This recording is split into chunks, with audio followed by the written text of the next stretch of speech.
I solemnly swear that I am up to no good.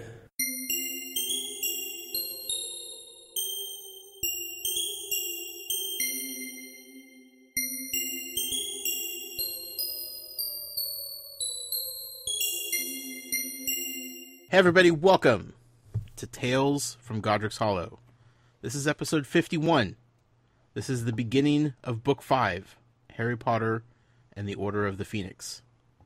We will be covering chapters 1 and 2 tonight on our fine broadcast this Monday evening, June 19th, 2017. I am one of your hosts. I am indeed the muggle of the show. I am Josh Brown. I am joined, as I always am, with a man who just can't accept the fact that I know the Harry Potter series so well at this point that any prediction I make is probably going to come true. None other than Professor Matt Sonnenberg. Hi, Matt.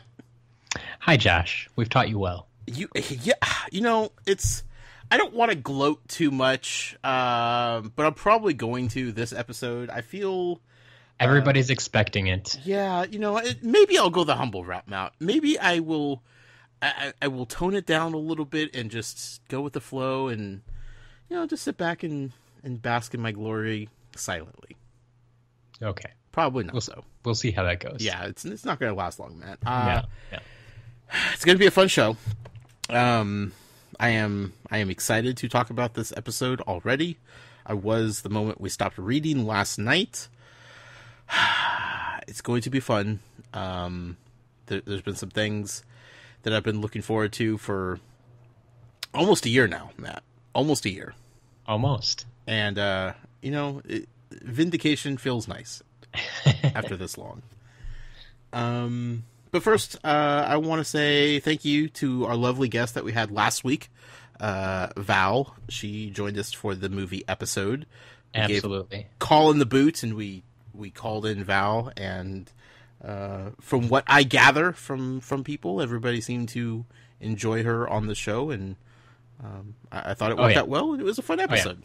I very much enjoyed having her on the show, and I, like you said, from what I've heard as well, the fans did too. I will say that she will have a few more nice words in the email section as well. Sure. Yeah, I don't want to spoil that right now, but might be teasing things to come, Matt. This episode is pretty much just all about teasing things to come. Also, want to give a big thank you to the headmistress of Tales from Godric's Hollow, none other than Mel B.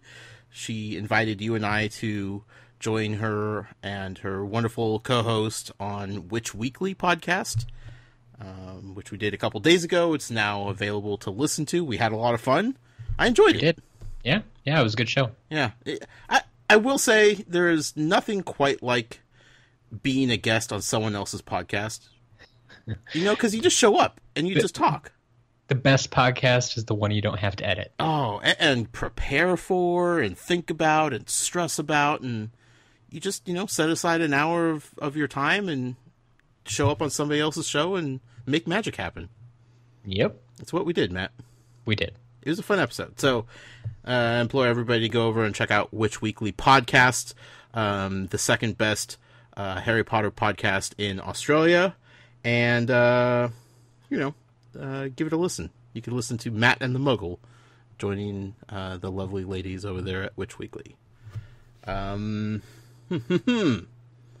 51, Matt. We are starting a new book. We are. It's been a while since we've done that. Yeah, it feels like forever. I almost forgot how we do this.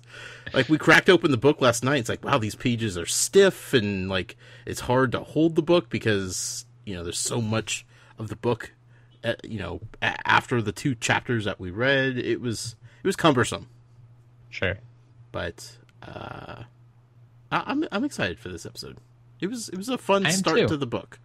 Yeah. This book gets started a lot faster than the previous books have. Mm-hmm, mm-hmm. Yeah, right into it. Which, I kind of felt like that was kind of going to happen, Yeah.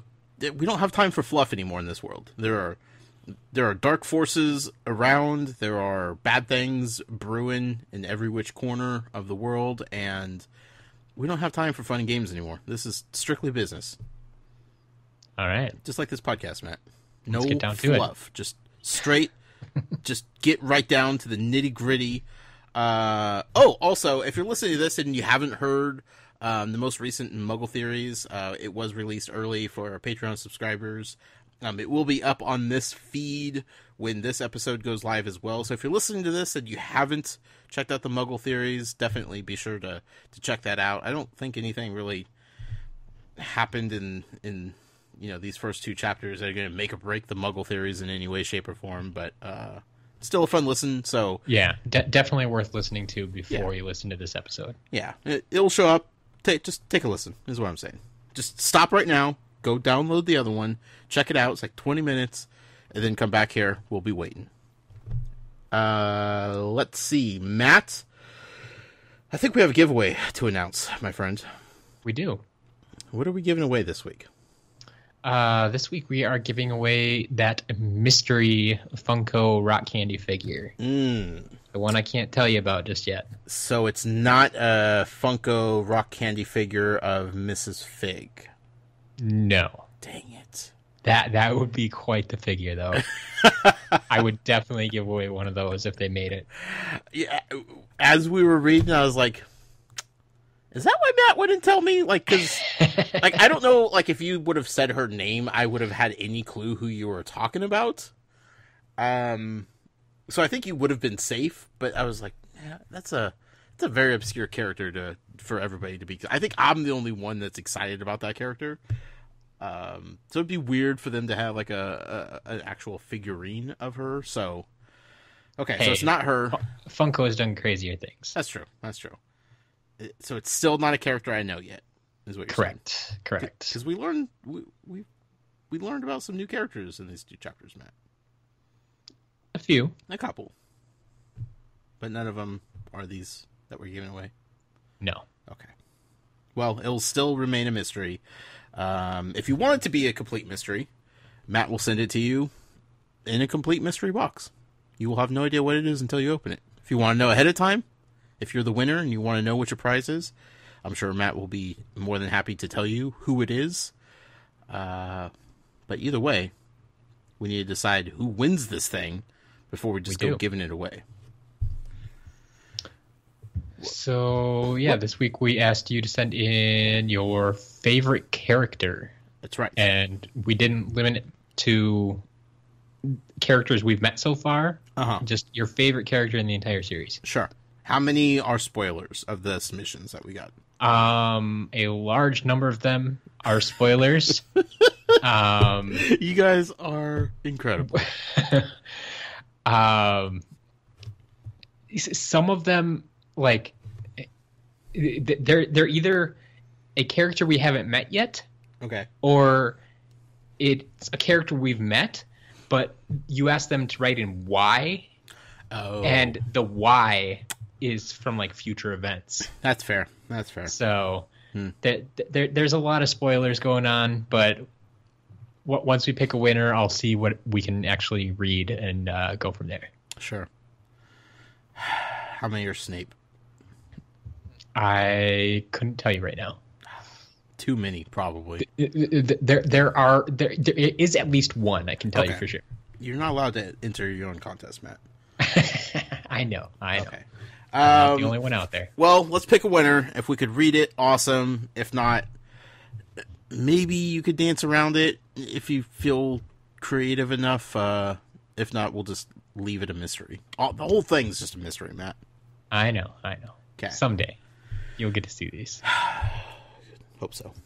Okay, how many am I picking from? All right, this week we have 10 entries. 10 entries to choose from. Here's the thing, Matt. This is a number that I don't think I've ever picked, but I think it's appropriate given the fact that this is the first episode of the new book 5. So I'm going to say number 1. Number 1? Yep. All right. Someone's going to get lucky for writing in early this week. Mm-hmm.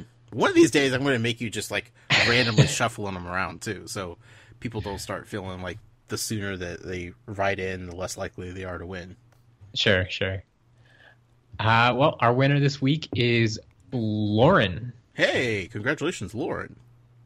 Yeah. And it looks like... Lauren's is just filled with spoilers. No, we might actually be able to read hers. Holy cow. The tea leaves just fell into place there. So Lauren says her favorite character is actually Ginny. Oh, Ginny Weasley. To be specific, Ginny from the books, not the movies. Okay. She says, I love how she develops, and I see a lot of myself in her. When first reading the books, I related to the shy girl with a mega crush who concealed her secrets in a diary, my middle school self.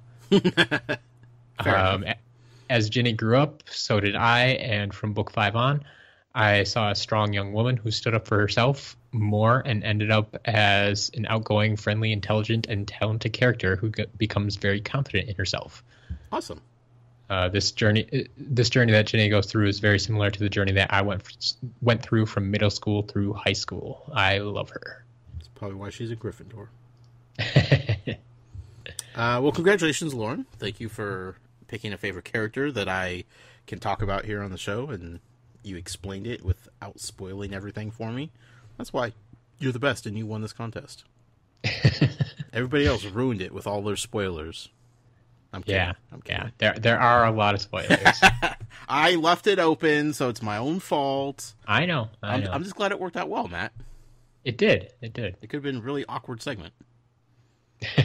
I could have took off my headphones, and you could have there's all kinds of things that could have happened, but yeah, this worked out well. Congratulations, Lauren. Thank you to everybody that sent in submissions. I have a question. Yes. It has nothing to do with the contest, but we're about to start book 5, and before we get to that, I had a thought, and I need clarification because again, I can't look anything up, Matt. And it kills me. It absolutely kills me. But I'm sitting there last night, and I'm writing owl posts for our lovely supporters over on Patreon. Sure. And there was a couple Ravenclaw in the mix, Yep. As odd as that may be. We have more Ravenclaw in our Patreon owl post tier than we do in the actual series of Harry Potter. This is I believe it. Phenomenal. I don't know how that happens, but whatever. I digress. So I mentioned Professor Flitwick in one of these owl posts. And to be honest, it might not even been to the Ravenclaw. It might have been to somebody else. I don't remember who I write what, which is its own story for another day. But I started thinking about Professor Flitwick, right? Yes. And I kept thinking about his scenes in the last movie, Goblet of Fire, specifically with Hagrid, and then when he's crowd surfing.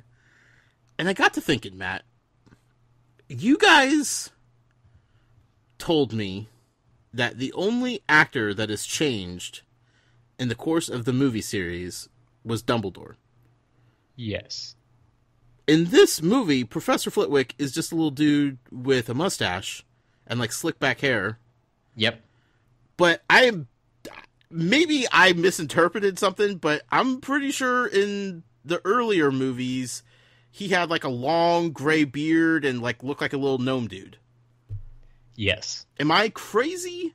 Was that Flitwick? You are not at all crazy. That was Flitwick. They changed Flitwick's appearance between movies. What? But it is 100% the same actor. Still the same actor? Still the same actor. They just changed his entire look. Did they explain it? Did he shave and? No, they never explain anything. Because didn't he have long robes? You couldn't even see his legs or anything. Once again, I'm gonna go with director's decision. Okay. That's just somewhere along the line. I don't know if it was director or the costuming people or. But it wasn't just his look. Decision. His actual outfit changed also, right? Yeah, he looks vastly different. Some people claim there are two Flitwicks in the movie. They will differentiate between the early Flitwick and the Flitwick you saw in this movie. Even though it's the same actor. Yeah, it's the same actor. But okay, so in the movie canon, there's no explanation for it. It's just assumed to be out of sight, out of mind type of thing. Yep. Okay, so I wasn't crazy. Well, yeah, it's the strangest thing because he's. I mean, I guess they can get away with it because he doesn't usually have major roles. Yeah. But there's no reason for it. Why I don't understand why they decided to change it. I mean, yeah, because everybody's look is like pretty spot on through the first 4 movies that I could tell, with the exception of the kids who are obviously growing up and whatnot. But yeah, I was just sitting there thinking about Flitwick, and I was like, was I thinking of somebody else in the earlier movies? Like, was that supposed to be somebody else, or okay? You're not imagining anything at all. Wow. Okay. Well, thank you for clearing that up, because I kind of had a sleepless night last night because of that. Kept me up at night, Matt. I almost texted you in the middle of the night. Please help me with this. Yeah. Weird. Yeah. So going forward, is this like does he change back? Like, or is this like the look going forward? I believe that's the look going forward. Okay, because you said this is the one and done movie for this director, right? Correct. Okay. Yeah, going forward, then 5 through 8, we have David Yates, right? Who we mentioned also did Fantastic Beasts. So, sure. Yeah. So I'm just curious if they change up Flitwick again, or no, I don't. I think they just left it as is because changing him again would just drive people insane. More so than they already did. They're trying to just damage control that, I'm sure. Okay, well, I feel better now. Okay, I just had to look this up. Okay. So, Warwick Davis. Oh, okay. He's the actor that plays. Yes. Wow, he has a lot of prosthetics on. Oh yeah. Okay. They do all sorts of stuff to him, but he's also the I believe he's the head goblin at Gringotts. At the Bank? Okay. Yeah, I think that's Warwick Davis too. Huh. With the weird, creepy hand that I picked out in the first movie? Yeah. That looked all rubbery and fake? Yep. Okay. Yep. In any case, so this is an article from 2009 titled Warwick Davis on Flitwick's Appearance Change. So just diving into this, there seems to be some excerpts from an interview. So could you possibly give us an insight as to why Flitwick's look was changed for the third Harry Potter movie? So many of you have asked me about the new look Flitwick question, so I will answer it here once and for all. When it came time to shoot Azkaban, there was no mention of Flitwick in the script. However, the producer still wanted me to be in the movie, so he asked if I would play the role of choir master. Do you remember that? With the singing frogs? Yep. Okay. Yep. Mm-hmm.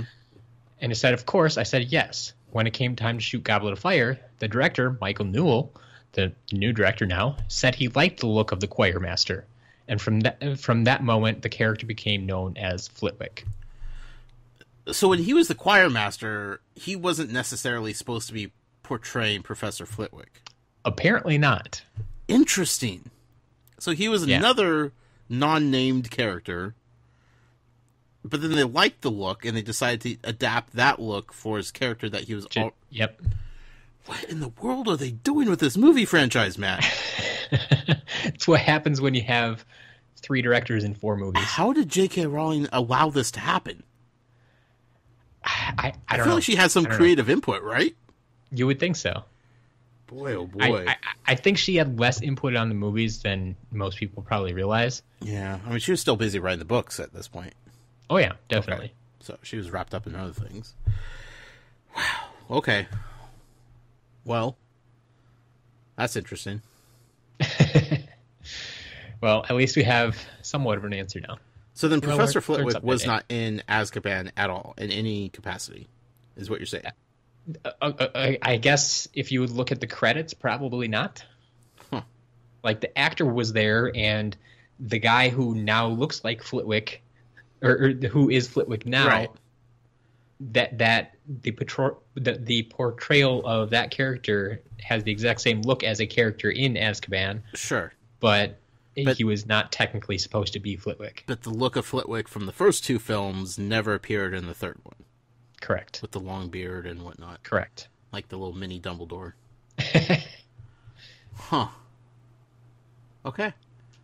All right. Yep. Well, this is the kind of things I think about when I don't have a podcast to record, Matt.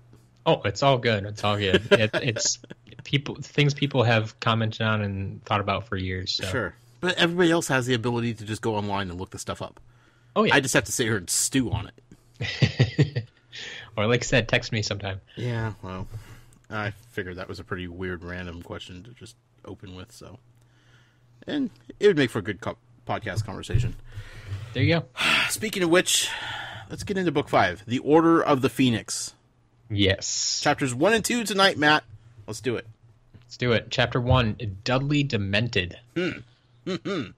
Nice title. Already excited. Yes. Scared. Nervous. Couple of new characters, mostly just to do with Dudley's gang.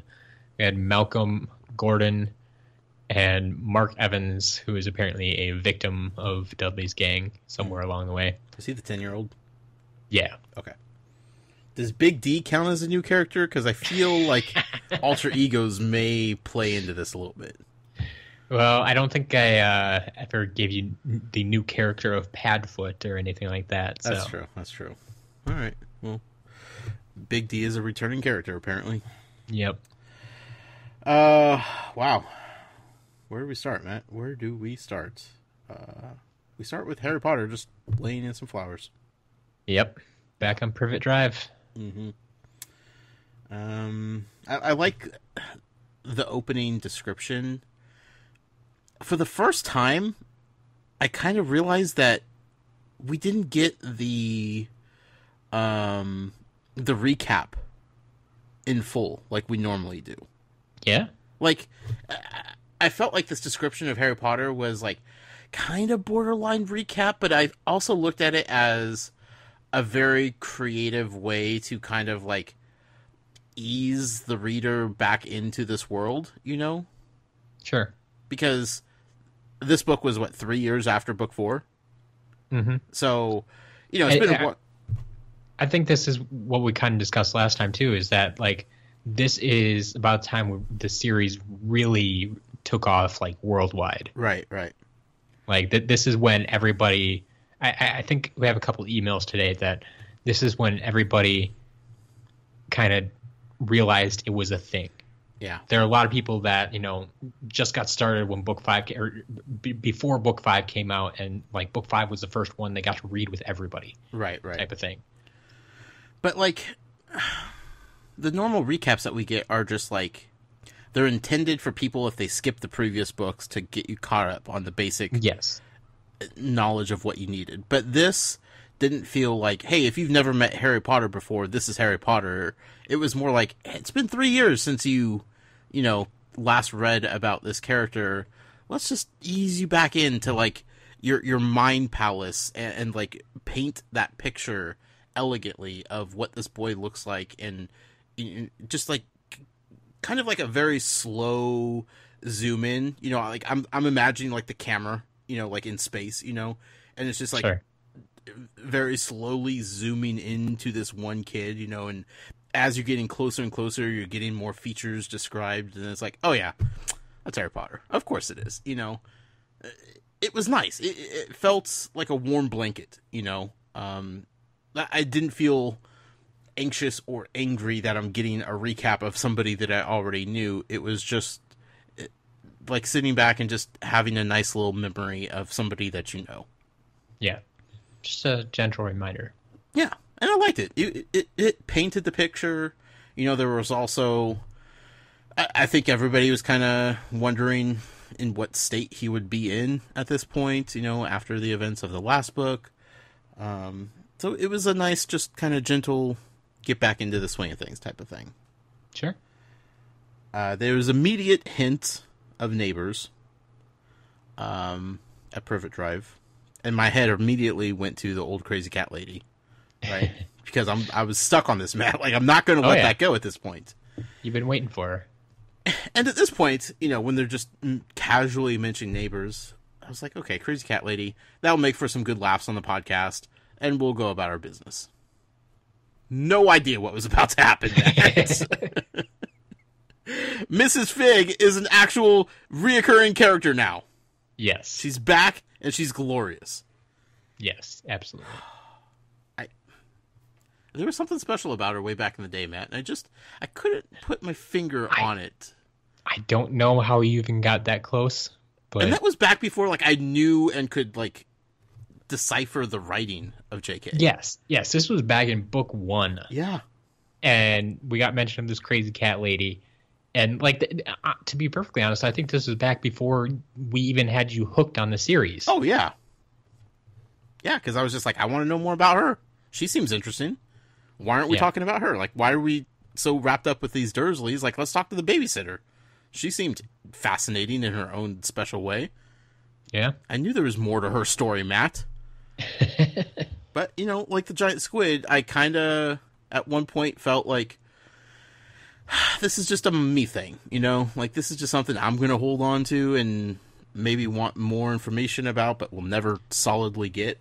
It's another giant squid. Not this time, Matt. No. I have confirmed my beliefs that Mrs. Fig is slightly more important to the story than you initially let on. That may be true. You tried to steer me away from her so hard. Yeah, maybe a few times. Stop thinking about the crazy cat lady. She's nothing. She's nothing. Get out of here. Little did I know, Matt. Little did I know. We'll get into Miss Fig a little bit later, but it was just nice to have a more proper formal introduction to this person. And immediately I was like, okay, I'm in. I mean, obviously I'm going to be reading it, but getting me back into this new book. Yep. Hook, line, and sinker right there. Oh yeah. Okay. Oh yeah. That's. I guess what I've been saying is this book might have one of the best intro chapters of all of them, at least the ones we've read. Yeah, solid, real solid. We got reintroduced to the Dursleys. Yep. Dudley is apparently a troublemaker, a hooligan on the streets. Oh yeah, shocking. He's always been a big boy, and now he has a big following. Yeah, of which he seems to be the leader. Right.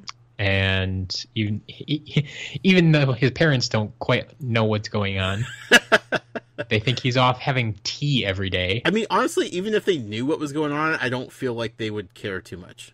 No. I mean, especially since his father is so happy he's a boxer. And it's just this whole... I'm looking at Dudley differently this chapter because... I've always felt like he was just kind of the indoor kid that didn't he's on his computer and he's on his video games and he's not having much social interaction, probably because nobody wants to hang out with him because he's very hard to deal with. So I didn't expect it to take this drastic turn of now he's leading this gang of hooligans on the block, beating up other kids, being intimidating, It makes sense for his character, but at the same time, it's a very drastic shift in the Dudley that we knew in the first 4 books. It is, but I mean, once again, it's that time in his life, just like we've been talking about Harry and his friends. Mm-hmm. They're going through puberty. There's a lot of changes going on, and things can happen quickly. That switch just flips, and it's just I mean, I see it with my kids. Yeah. One day, something switches in their brain, and there's somebody completely different in there. It's the most unbelievable thing. Yeah. So I shouldn't be surprised by this, but at the same time, I'm just oh, that's not the little Dudley that, we all picked on and made fun of. Mm-hmm. So, but, Not too many people making fun of him right now. No, that's for sure. Well, with the exception of one, maybe. We'll talk about that in a second. But, Dursleys are still the Dursleys and in all their finest ways, apparently. Yeah. Yeah, I mean, the one gets me early on in this chapter is like they won't even let Harry watch the news with them. They're Like, upset that he wants to watch the news. yeah, like they think that's not normal because Dudley doesn't do it. Dudley doesn't care about worldly activities. Well, Yeah, duh. but like Harry's trying to be like as normal as possible. He's trying to be part of the Muggle world, and they won't allow it. Like, what is he supposed to do? He can't talk about magic. He can't watch the Muggle news. He can't. He has to lay in the flower bed and just listen to the news. Yeah. He's a no-win situation. It's non-stop no-win situation for Harry Potter. Yep. He's stuck between a rock and a hard place consistently. So the Dursleys are still awful. Shocking. I appreciate the fact that Harry subscribes to the Daily Prophet. Yep. Even though he Gotta doesn't get all read the it. news he can. Yeah. Skims the headlines, calls it good. Yep. I also appreciate Harry's growing confidence in confronting the Dursleys, specifically Uncle Vernon. Absolutely. Yeah. You know, he doesn't necessarily need to threaten anything with him anymore, like he did previously. But now it's just more confidence in himself of being able to speak up and speak his mind and have an opinion. Yeah. He doesn't back down so easily anymore. Yeah, and I like seeing that. He is still quite emotional. He's still a dumb 15-year-old kid, or almost 15, or no, because they talk about him getting birthday cards. So, he's still a dumb 15-year-old boy at this point, you know. But he's growing into his own, and I'm interested to see where that goes. Sure. We had the mention of my boy Cedric, just right off the bat. Yep. Just rub that salt in the wound just a little bit more, JK. Just dig it in. We all remember he died, okay? We get it. Yeah, but everybody wanted to know how was Harry handling it. Not good, Matt. Nope. He saw somebody die in front of him. How would you be doing? Couldn't tell you. Yeah. It's tough. I knew it was coming, but like it was just so bold, I guess. There was no fanfare behind it. It was just flat out, hey, Cedric died. Yeah. Thanks, that hurt. Harry versus Big D. Yep. It's quite the matchup. Quite the matchup. And I people are going to hate me for saying this. And, you know, I've said some things on the show that, you know, get to people a little bit. But I have to say this because this is how I felt, man. I can't hide this from you. But I was actually starting to get angry at Harry Potter for trying to pick a fight. Yeah. For a while there, the roles seemed reversed, and it felt like Harry was being the bully without reason. You know, it wasn't like Big D, you know, challenged him, and then, you know, like Harry was defending himself. Like, this one was pretty much instigated by Harry. Yeah. And it made me feel uncomfortable. Like, I get it, because he's had 14 years of built-up anger and frustration about this kid. Right? He hates him. I understand that. But I want Harry to be better than Dudley. I want him to be... I don't want him to sink to Dudley's level.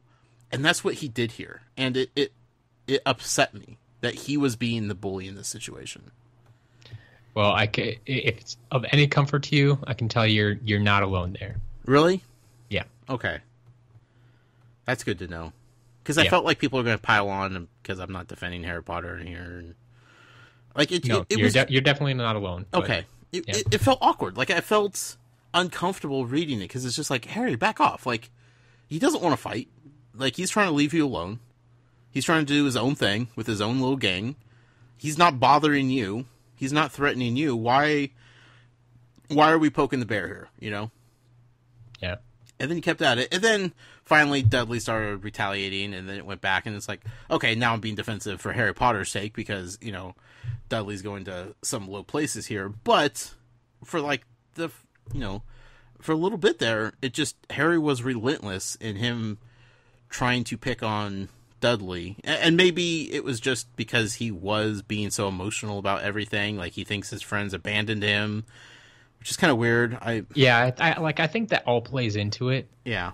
But I think part of it is also that Dudley is just about the only one that he can pick on like that. Right. Like, who else is he going to come in contact with that he's going to like be able to lash out like that, I guess. Sure, yeah. Because no one else would take him seriously because he's a scrawny little kid. But because, you know, he's a wizard and Dudley knows that, like, that's an advantage for Harry. Yeah. That he wouldn't have with anybody else. Yep. I get that. But still, Matt, I know. I'm not trying to defend what Harry's doing. Sure. By any means. Yeah. But, yeah.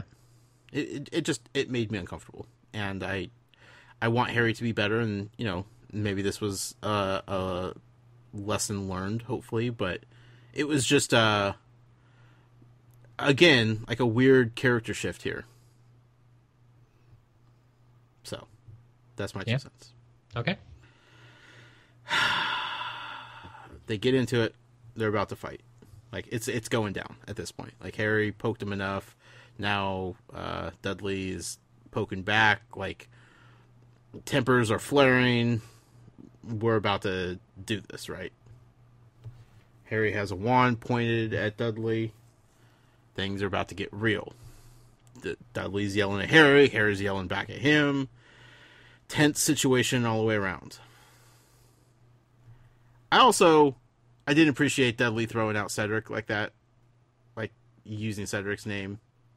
Like, oh, yeah. I understand what he was doing and why he did it, but that also made me even more uncomfortable because it's just like, you don't even know Cedric. Like, back off. Exactly.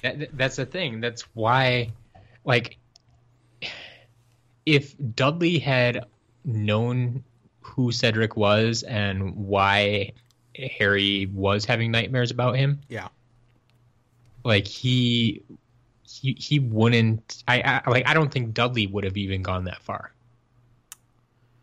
Maybe not. But out of ignorance, like, he just used whatever he could against Harry. Sure, it was effective. Yeah, it was really effective, and things were about to go down up until the lights went out. All the lights. All the lights. Stars, the moon, the street lamps, everything. Darkness. And I'm sitting there on the edge of my seat, Matt, like, why is there dark around here? Why is everything so dark? I'm completely oblivious to things at this point. Me, the muggle, sitting here, no idea what's going on. Right? Yep. Most people are just, they catch on immediately. And I'm just like, why is it dark? What kind of magic is this? Like, I'm so confused by everything. I'm fascinated and confused at the same time. And then, between soon to be the reveal of, like, it being cold and everything, and then me thinking back to what the chapter's title was. There you go. Dementors. Which threw me off big time, Matt. Yeah? What are Dementors doing on Privet Drive? That's a big question. That's a mighty fine question. You're not going to answer that, are you? No, that's what they're all wondering. We get into that later. It's like no one knows exactly why they're there, and yeah. Did Voldy send them? It's something we'll have to look into. Did Voldy send them? He's friends possible. That's what we've heard. Mm-hmm. And he probably knows the Potter lineage a little bit. It's very possible. He may know his mom was sisters with somebody that may or may not live on Privet Drive. Who knows? I don't know. I don't know why the Dementors are there. It freaks me out because, kind of like Harry suggested, his wizard world and his muggle world are... That line is very, very blurred at this point. Yeah. This is the first time he's like really come into it. Like, it's always been, there's been Privet Drive, his home in London or whatever. Yeah. And then he takes the train and we get to the magic world. Right. Wizarding world, if you will. Like that's that distinction that you've always had too. Like, that took you a little while to grasp, you know, like, no, this is still all in the same, coexisting in the same world. Well, this hammers that point home. Yeah. Pretty effectively. Yeah. My question is, does Dudley see the Dementors as what they are, or does he just feel the coldness and see the darkness and isn't sure what's going on? Like, how much does he see or recognize? It's another good question. Like, are Dementors only seen by magical folk?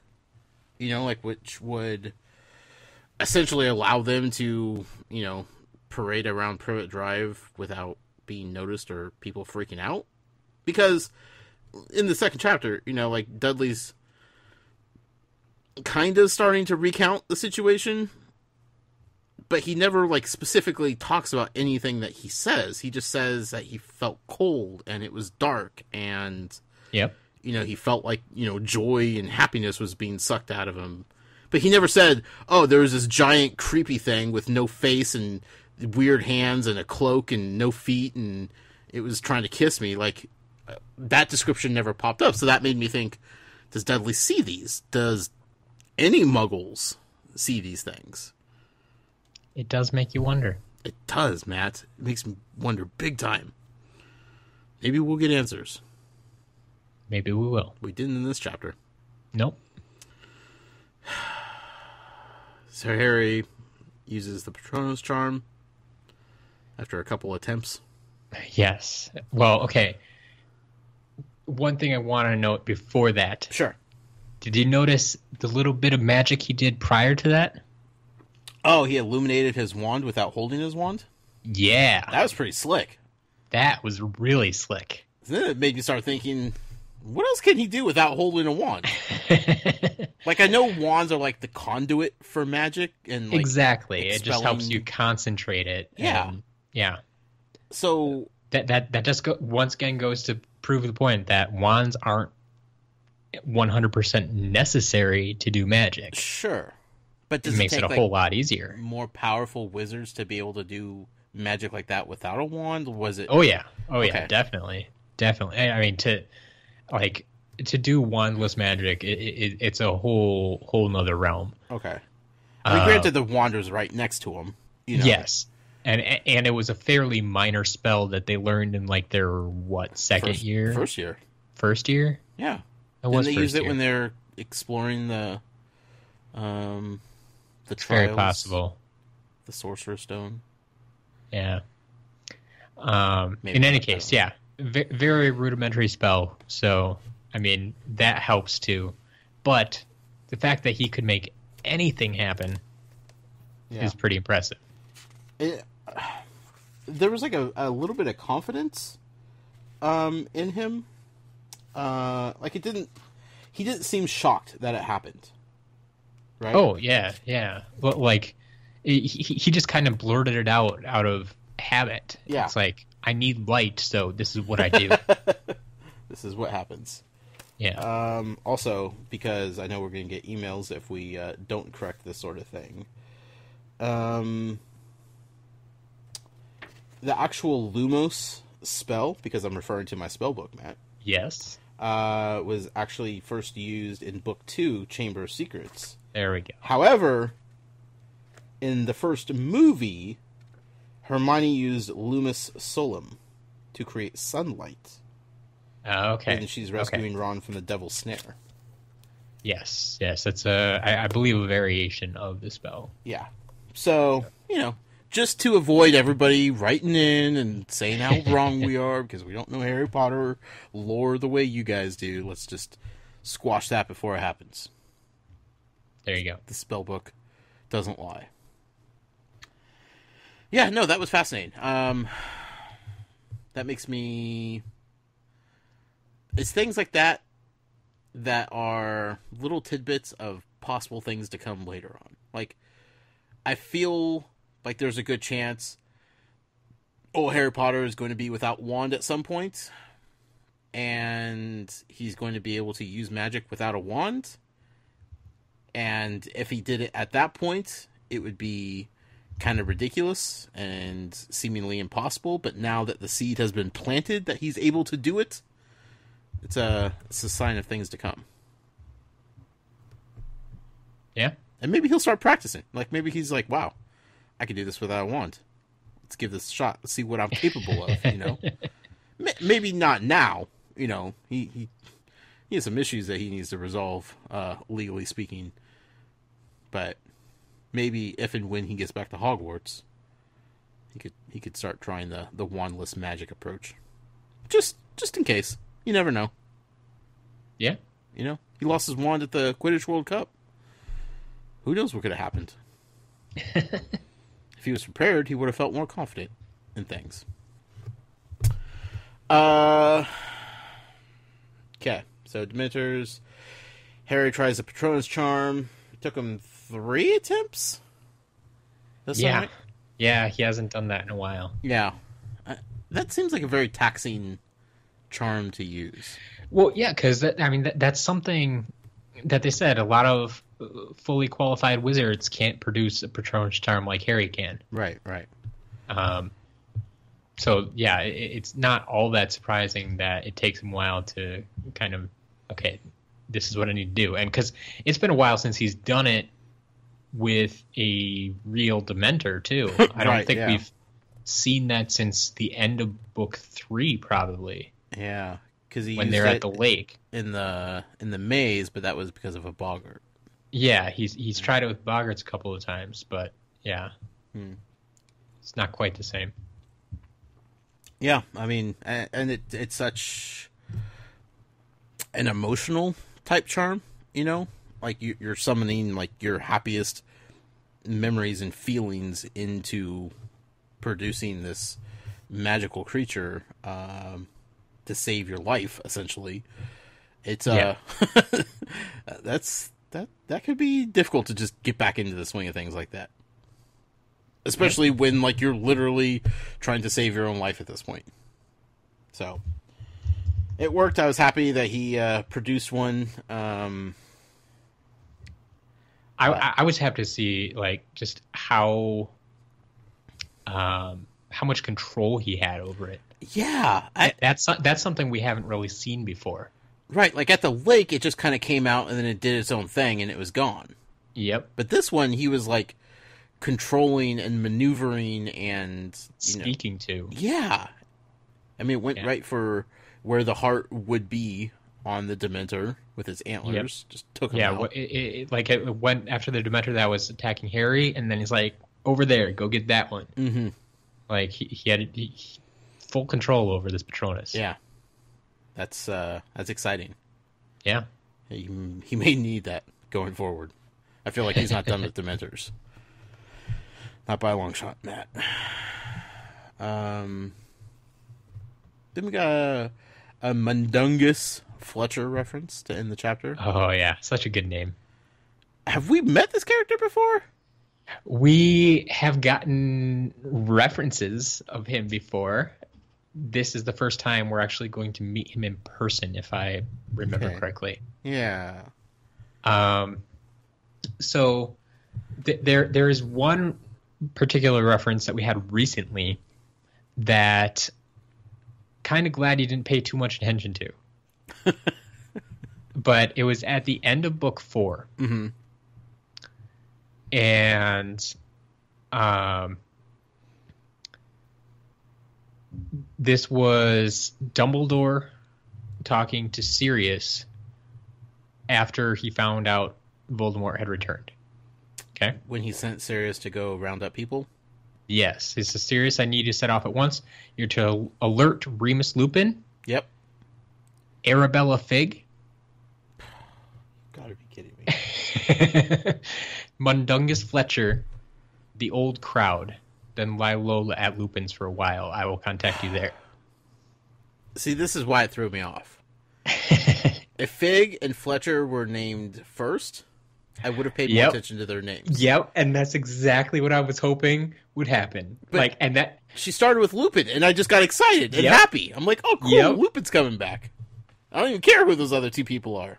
Exactly. You didn't pay any attention, and you kind of questioned me about it. It's like, there was this list of people. I'm like, yes, there was, but we've met them all before.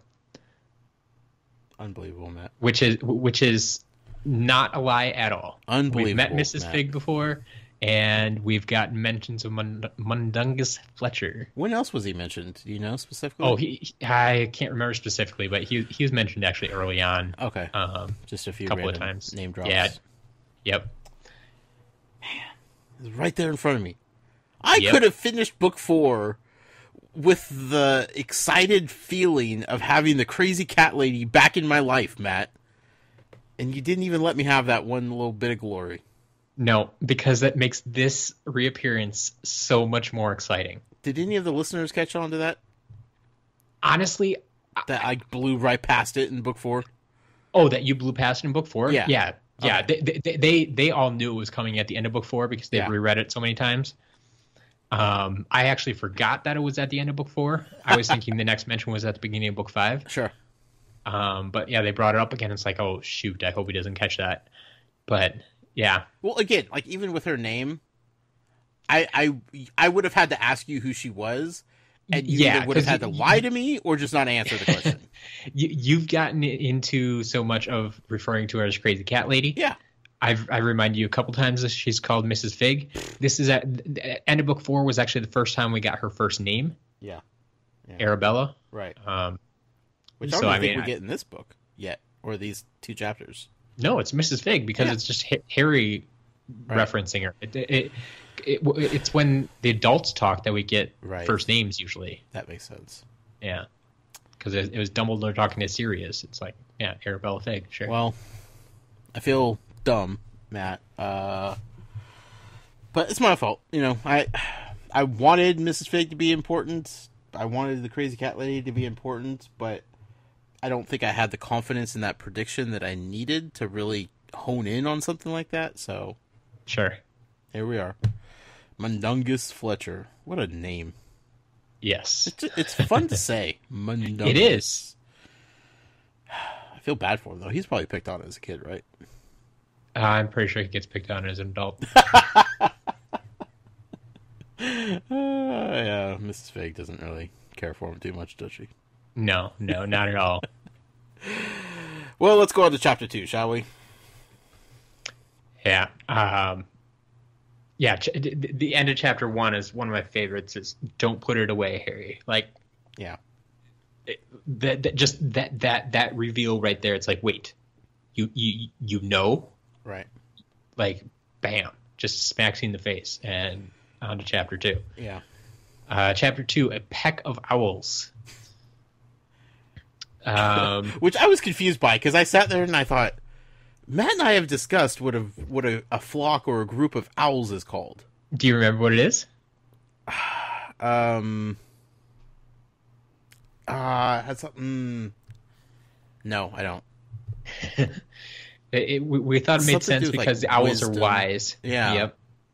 What was it? Parliament of Owls. That's right. Okay. I knew it wasn't a peck of owls. I knew that much. And I got confused. I'm like, why would they call it a peck of owls? Because that's not... Maybe they've changed it since then? I was curious about the title chapter. Yeah.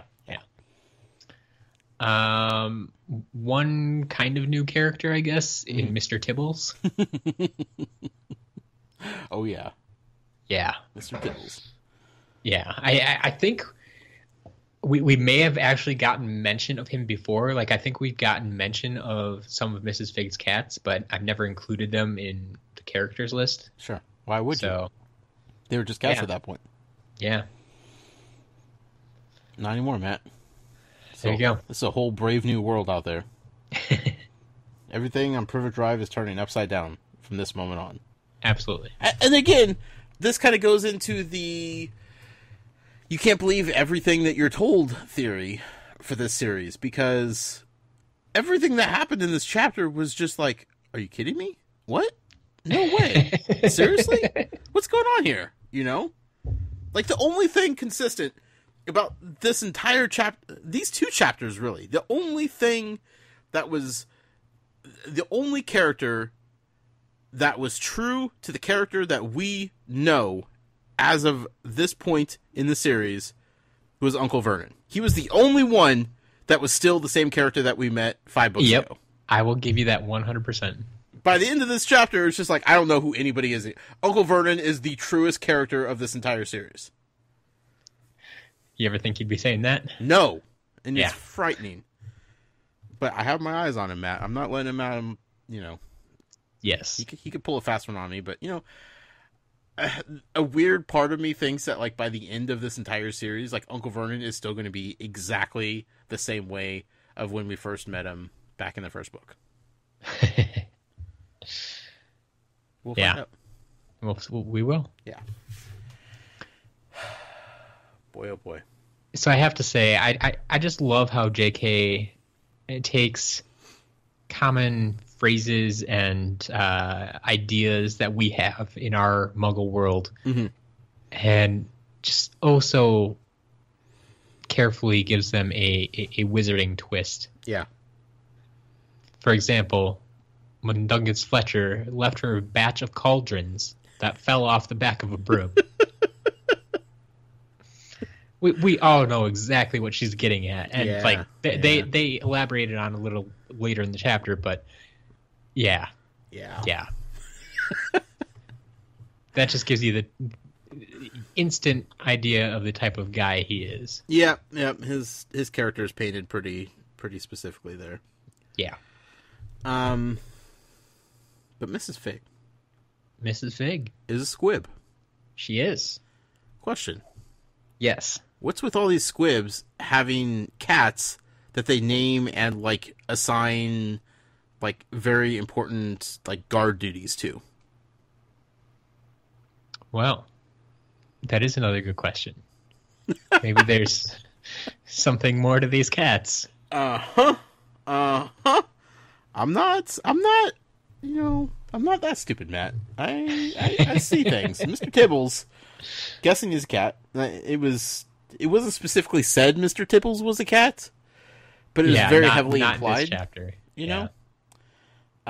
So I immediately thought, like, Mrs. Norris, and I was like, well, okay. What we did have in the combination of these two chapters is Harry did see a cat run out from under the car, and then Mrs. Fig mentioned that she had sent Mr. Tibbles over there to wait, and I think she may even mentioned under the car. That's true. So I think you put 2 and 2 together. Yeah.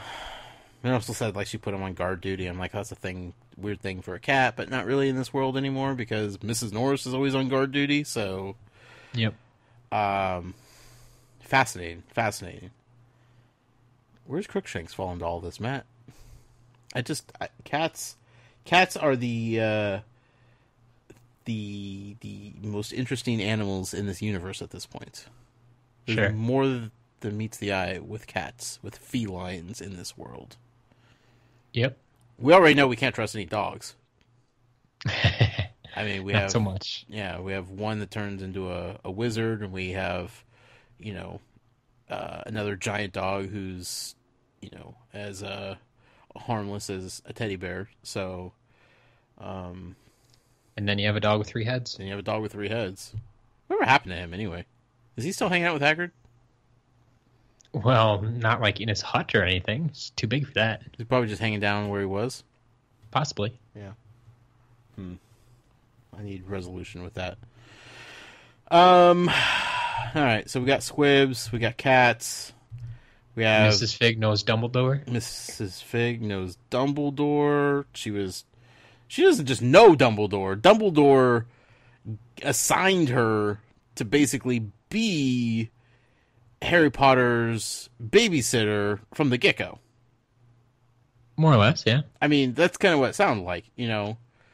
And the more we get to know, Harry's like, are you kidding me right now? Like, you're part of the magical world? And she's like, yeah, I've always wanted to tell you, and I'm sorry I treated you like garbage for a majority of your life and was like the worst babysitter of life. However, as she, very keenly pointed out, if she was a great babysitter, like she wanted to be, and Harry had a good time at her house, like she wanted him to, Dursleys never would have let him go over there. And that's true. 100%. They don't want him to be happy. If he would have came home happy one time, that would have been the last time he saw her. Yep. The more miserable he was at her house, the more frequently they would drop him off at her house. Yes. It makes sense. And I feel better about that. Because for a while there, Matt, like I was hanging my hat on this, Mrs. Fig character, this little crazy little cat lady. But in the back of my mind, I kept feeling like everybody thought I was crazy because she wasn't exactly the nicest person to old Harry Potter. Not at all. Oh, intentionally, as it turns out. So now I feel better about that. And it's just one more thing that I am beginning to admire Dumbledore for. He had the wherewithal to make sure someone from the Wizarding world would be able to look after Harry Potter in the Muggle world on a regular basis and just make sure things were on the up and up. Yeah. Yeah, Dumbledore definitely had the foresight to have that all planned. And she was probably, reporting back to Dumbledore on a regular basis, and Dumbledore was probably reporting to Hagrid, like when Hagrid was first introduced and he met the Dursleys, like he knew, he didn't know how isolated Harry was from the Wizarding world, but he also knew that Harry wasn't being treated like a normal kid by the Dursleys at all. Like he knew he was treated pretty badly. Yeah. And that wasn't just an assumption, it turns out. Like there was somebody on the inside the whole time. Yeah, basically. I want to go start reading the whole series over again, Matt. Like, I need to start back at book 1 and just, like, reevaluate everything I learned in book 1. We'll get you there. I feel like I've missed so much at this point. Probably have. There's probably possible. A lot of secrets yet to come. So, wow. Also, we have to talk about how Mrs. Fig, like we mentioned earlier, like is not a fan of Mundungus. Yes. In the least bit. And she has no problem vocalizing how much she dislikes that man. Yeah, this kind of reminded me of McGonagall going after Trelawney. Mm-hmm. Yep. Yeah. Yep. Except a little bit more vicious, like a little bit more straightforward with the shade, Oh yeah, because there was no like mutual respect she was looking for or anything like that. Like they didn't work together on a regular basis. Wasn't someone she had to live in the same castle with. Yeah, and like have some sort of like friendly, mutual, respect for each other because of the student's sake and whatnot. No, Miss Fig just straight up hates Mundungus. Like she's not a fan, and tells it how it is. I desperately need to see an adventure of Mundungus and Fig, like side story. Like what are they doing up until this point? Yeah, like, they're just arguing nonstop. It'd be the funniest thing ever. So when Mundungus shows up again, you remember what he was carrying? Was he carrying a cauldron? No. I don't remember. I think he was kind of stuffing away in his bag, but Harry noticed it. I missed it. An invisibility cloak. Oh, right, yeah. Because Harry was confused. Like, he knew somebody was around, but he didn't think Dobby was able to disappear. Become invisible. Yeah. So, the one thing that always got me, like, when Harry first got his invisibility cloak, like, they made a big deal about how rare they were. Right. But now we've seen 3 of them. Harry has one. Shoot. Someone else had one. Who had the... Barty Crouch. Oh, right. Had one. Yeah. That Barty Crouch Jr. used at the World Cup. Mm-hmm. And now Mundungus Fletcher has one. Yeah. It's like they're starting to pop up all over the place, it feels like. I mean, maybe that's the only 3 there are in the world, and we just know all of their locations now. Sure, yeah. But now I guess the 5 books, we've seen 3 invisibility cloaks. Mm-hmm.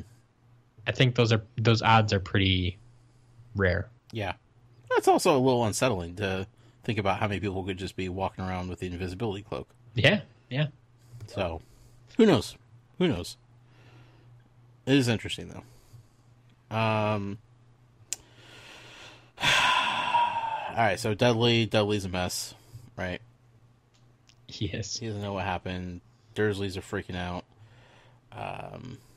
Dudley's accusing Harry Potter of it, which, to be fair, Harry had his wand pointed at him, and then all of a sudden everything got dark and everything got cold. Like, that's all he knows. Right, and it's that's why Harry must have done it. I question what Dudley actually saw, because Harry knew immediately, what was coming, and then he saw the Dementors, and he saw the whole thing happen.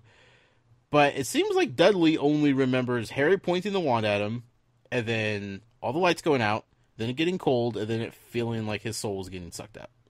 All this happiness and joy. So I can't blame Dudley for blaming Harry Potter for this, because, I mean, it's kind of suspicious, right? To a 15-year-old kid that doesn't know anything, about this kind of stuff. I don't know. Like, I don't blame him for making the accusation, I guess is what I'm saying. Sure. Also, again, I don't know what he actually was able to see. So, if that's the case, then I definitely don't blame him for it. We had a delivery via Screech Owl. Yep. And I questioned whether or not Screech Owls were the owls used specifically for, like, immediate deliveries, because that thing came flying in from the Ministry of Magic. Yeah, well, I mean, all of these owls that we're going to get just came... Sure. It feels like super fast. Right, but this was the first one, and I didn't know there was going to be 4 or 5 more later on. Yeah. So I'm thinking, okay, this just came from the Ministry. Like, are Screech Owls, like, the equivalent of, like, same-day delivery from Amazon, Marketplace or something, like, sure, have it there in 2 hours, Amazon now. Yeah, I don't know how much speed differential there is between different owls. I just like the thought of, like, Screech Owls being, the super speedy ones. But then, like, as you pointed out, like, we see 4 more owls, and they're all different owls, and they're all delivering things just as quickly as the others, so... Yep. I just thought it was funny to think about a specific type of owl. It would be, yeah. Yeah.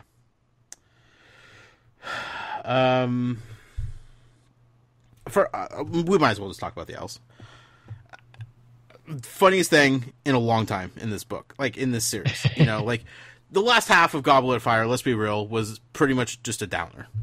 Yep. There wasn't a whole lot of, like, great humorous things happening. No, it was super serious. So this whole owl situation throughout this chapter, which was, the owls were important because they were delivering important messages, but, like, it turned into a comedy bit before my very eyes. Like, I didn't see it coming, but Uncle Vernon just kept getting more irritated with every owl that was showing up, and then, like, he tried closing windows, and they'd come in through the... Like, it brought me back to the first book. Yeah, when he's getting all those letters. He hates these things. Yeah, and he can't stop it at all. No. And, he's trying to... He should have learned by now. He should have, but he's, his son just got attacked by something. He's not sure what happened. He's kind of freaking out. Harry is, like, being super strange. Like, there's all these weird things happening, and, like, these stupid owls just won't stop coming. Like, I could imagine, as, like, a father, being frustrated and just, like, stop it. Just leave us alone for, like, an hour. Like, let me calm down. And they just, like, they just kept coming, and they just kept coming, and they just kept coming. And, like, he just kept getting more angry and more upset, and it was absolutely hilarious. Yeah. So good. So perfectly written to intertwine the comedy with, you know, like this very important thing that just happened right off the bat of this book. Like, we're still having these chuckles along the way. Appreciate that. Yeah. Owls, man. Owls. Good stuff. So Harry's expelled. He is. Well, at first he's expelled. After the first owl, Harry is expelled. Yeah. They're going to destroy his wand. Yeah. Which seems pretty extreme. Sure. And then on top of it, he needs to attend a hearing in order to, in theory, get more punishment. Right. To try to avoid Azkaban or who knows what, you know. My first thought is there's no way Harry Potter is expelled from Hogwarts. Like, we're going back to Hogwarts, right? He can't be expelled. And then I'm getting mad. I'm like, well, he used magic twice. Once to illuminate his wand. Yep. Which, yes, was in the presence of a muggle. You know, I'll give him that. Well, except it was pitch black, so, I mean... True, but then the wand lights up, it. like, you know, you see that. I think Dudley's out cold by that point. Sure, but still, I mean, still in their eyes, it's in the presence of a muggle. It's possible, yeah. And then, too... They could swing it that way. You know, he used the Patronus Charm to save not only his life, but the kid that he hates the most life. You know, like, it was a... Yeah. He turned that into a selfless act, which he could have just let that Dementor take Dudley and walked away. He could have done that easily. So he did it to save 2 lives, and I'm just, like, screaming, like, how could you expel this kid for, like, if you guys know that he used magic, right? I'm thinking there has to be a way to at least know what kind of magic he used. And if you're just randomly using a Patronus Charm, you would think, is there a reason for that? But at the same time, do they expect Dementors to be hanging out at Privet Drive? Absolutely not. I wouldn't think so. Yeah, I mean, they definitely know what kind of magic he used because it definitely said he used the Patronus Charm. Okay. In the letter, it mentioned he used Patronus Charm. But, the big thing was in the presence of a muggle. The Ministry has very powerful ways of tracking this, obviously. Yeah. And they kind of have a zero tolerance policy, essentially. Yeah. That this is Harry, like, doing something that major in front of a muggle. Yeah. You're done. Right. This is your second offense. Yeah. We're going to have to haul you in for questioning. Like that, there are just, like, these policies in place. It's almost like, I don't know, for lack of a better example, YouTube. You post a video, within, like, 5 seconds, you could get a copyright ban. Yeah, that's true. Like, that's what I feel like the Ministry has set up right here. Right. It's like, Harry Potter broke the law somehow. Bam. Here's your owl. Punish first, and then we'll try to sort it out after the fact. Yeah. I get it. It's just, it made me mad. But then, you know, like I said, I started thinking, well, even if Harry, like, explained that there were Dementors, you know, they're in the alleyway, it doesn't seem like Dementors are hanging out in the alleyway of you know, the Muggle world very often, so... Well, I mean, because people would notice it. You would think, right? Just think of what Dudley felt. Yeah. I mean, it was completely dark. Right. And then it got really cold. Yeah. Like, Harry was just saying, this has been, like, the hottest day all summer. Right. So, yeah, I don't think the Dementors were there before. And, I mean, I may be wrong here, but I don't feel like Harry Potter at this point has the most credibility within the Ministry. You know? Yeah. As far as being, you know, completely honest about everything. And I think there's some doubt about him. So, like, if he were to say, well, there was Dementors, of course I had to use a Patronus Charm, they'd be like, really, kid? Dementors, huh? Really? I don't think so. So I get it. I had to rationalize it out in my head. But what happened made sense, essentially. Sure. It was nice to have Arthur Weasley pop up and tell Harry to hang tight, don't do anything. He's still looking out for Harry. Don't give up your wand, stay inside the house. Like, we will figure this out. That was the biggest thing I think he could have said is don't give up your wand. Yeah. Yeah. Well, he has an important wand there, Matt. Yeah. And I think that was super reassuring for Harry to know that, okay, I have people on my side watching out for me. Right. Like, even if he didn't hear, like, from Dumbledore right away, like, just someone that he knew, an adult that he knew, especially one with connections at the Ministry, that just goes to show, too, how quickly this news travels. Right. Like, it's not like this was Arthur Weasley's department.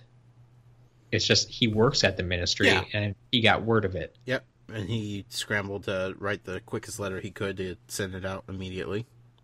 Yeah. So then Harry's trying to explain the Dementors. He's trying to explain what happened because Uncle Vernon, like, is needing answers as to what happened to Dudley. Yep. So Harry's trying to explain what Dementors are. And then the most shocking thing since Cedric's death happened, Matt. Yes. The other big reveal. Aunt Petunia just blurts out that Dementors are the guards of Azkaban. Yes. What? Not only has she heard of Dementors before, but she knows what they do, and she knows about Azkaban. Are you kidding me? Aunt Petunia's been holding out on me for 5 books now?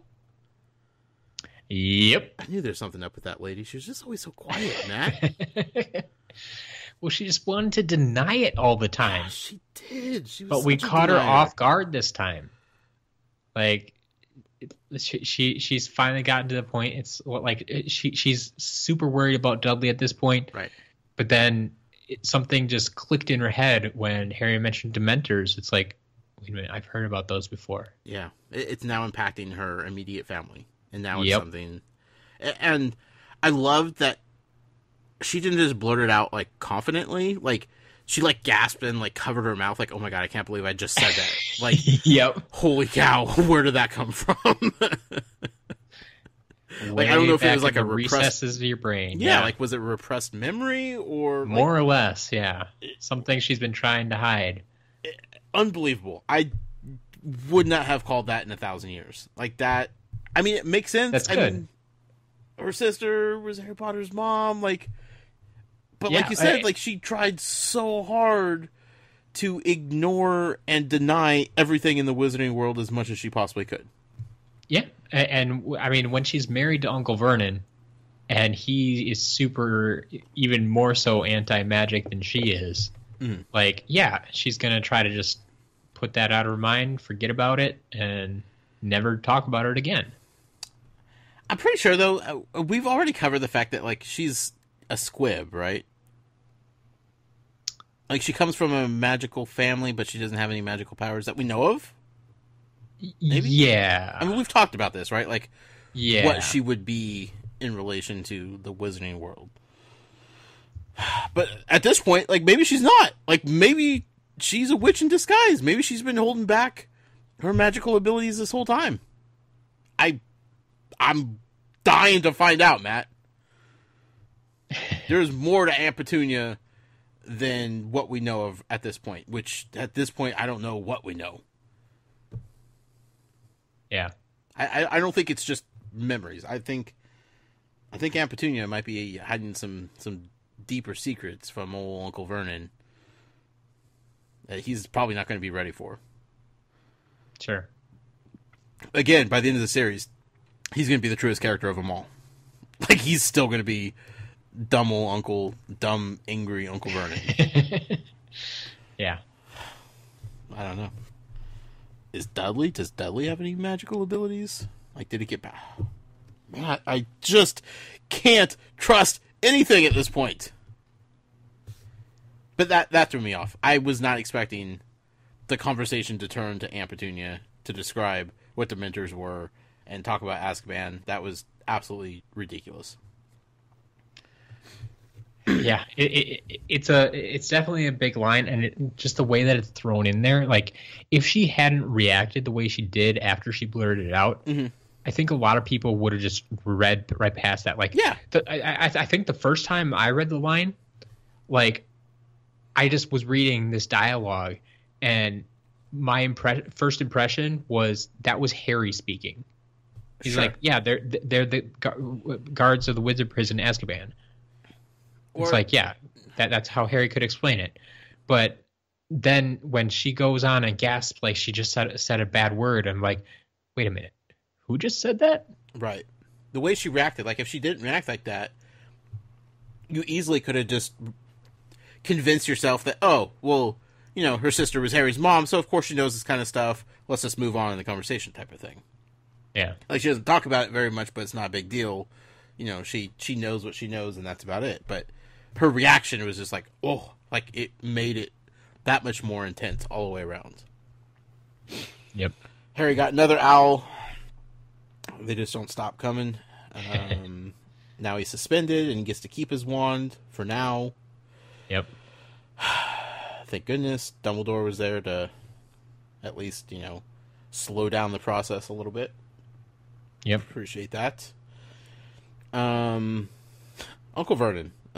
That guy. Him trying to wrap his little muggle head around what Dementors are. Like, he couldn't even get their names right from sentence to sentence. Like, how is he ever going to fully comprehend what they are if he can't even remember what they're called? Part of me wonders if he really can't get their name right, or if he is intentionally kind of trying to say, I really don't care about what's going on here. Like those bad dad jokes that... Yeah. That's possible. But at the same time, I totally see Uncle Vernon just not comprehending what's going on.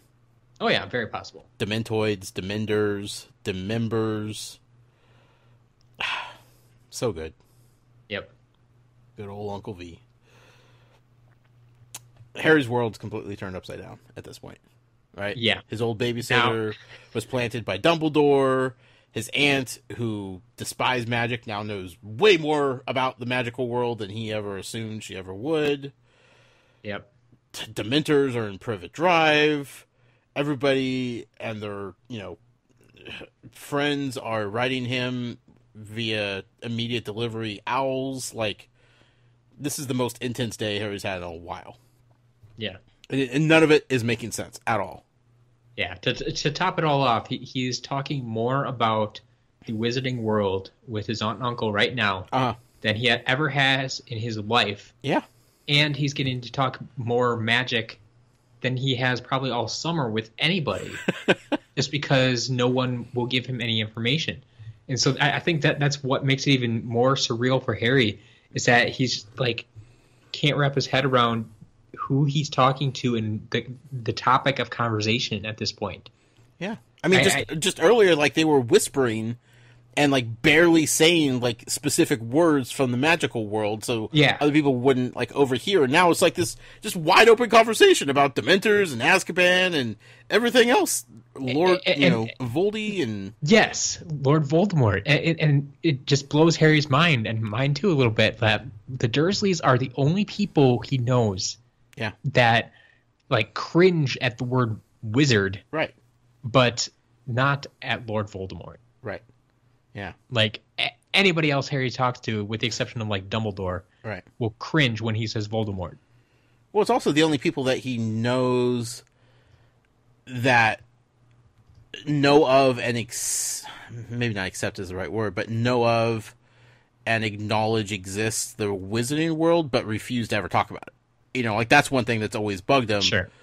Like, these people know about this stuff, but they are so thick-headed, like, I can't even, like, mention the word magic or wand or wizard or anything like that in their presence.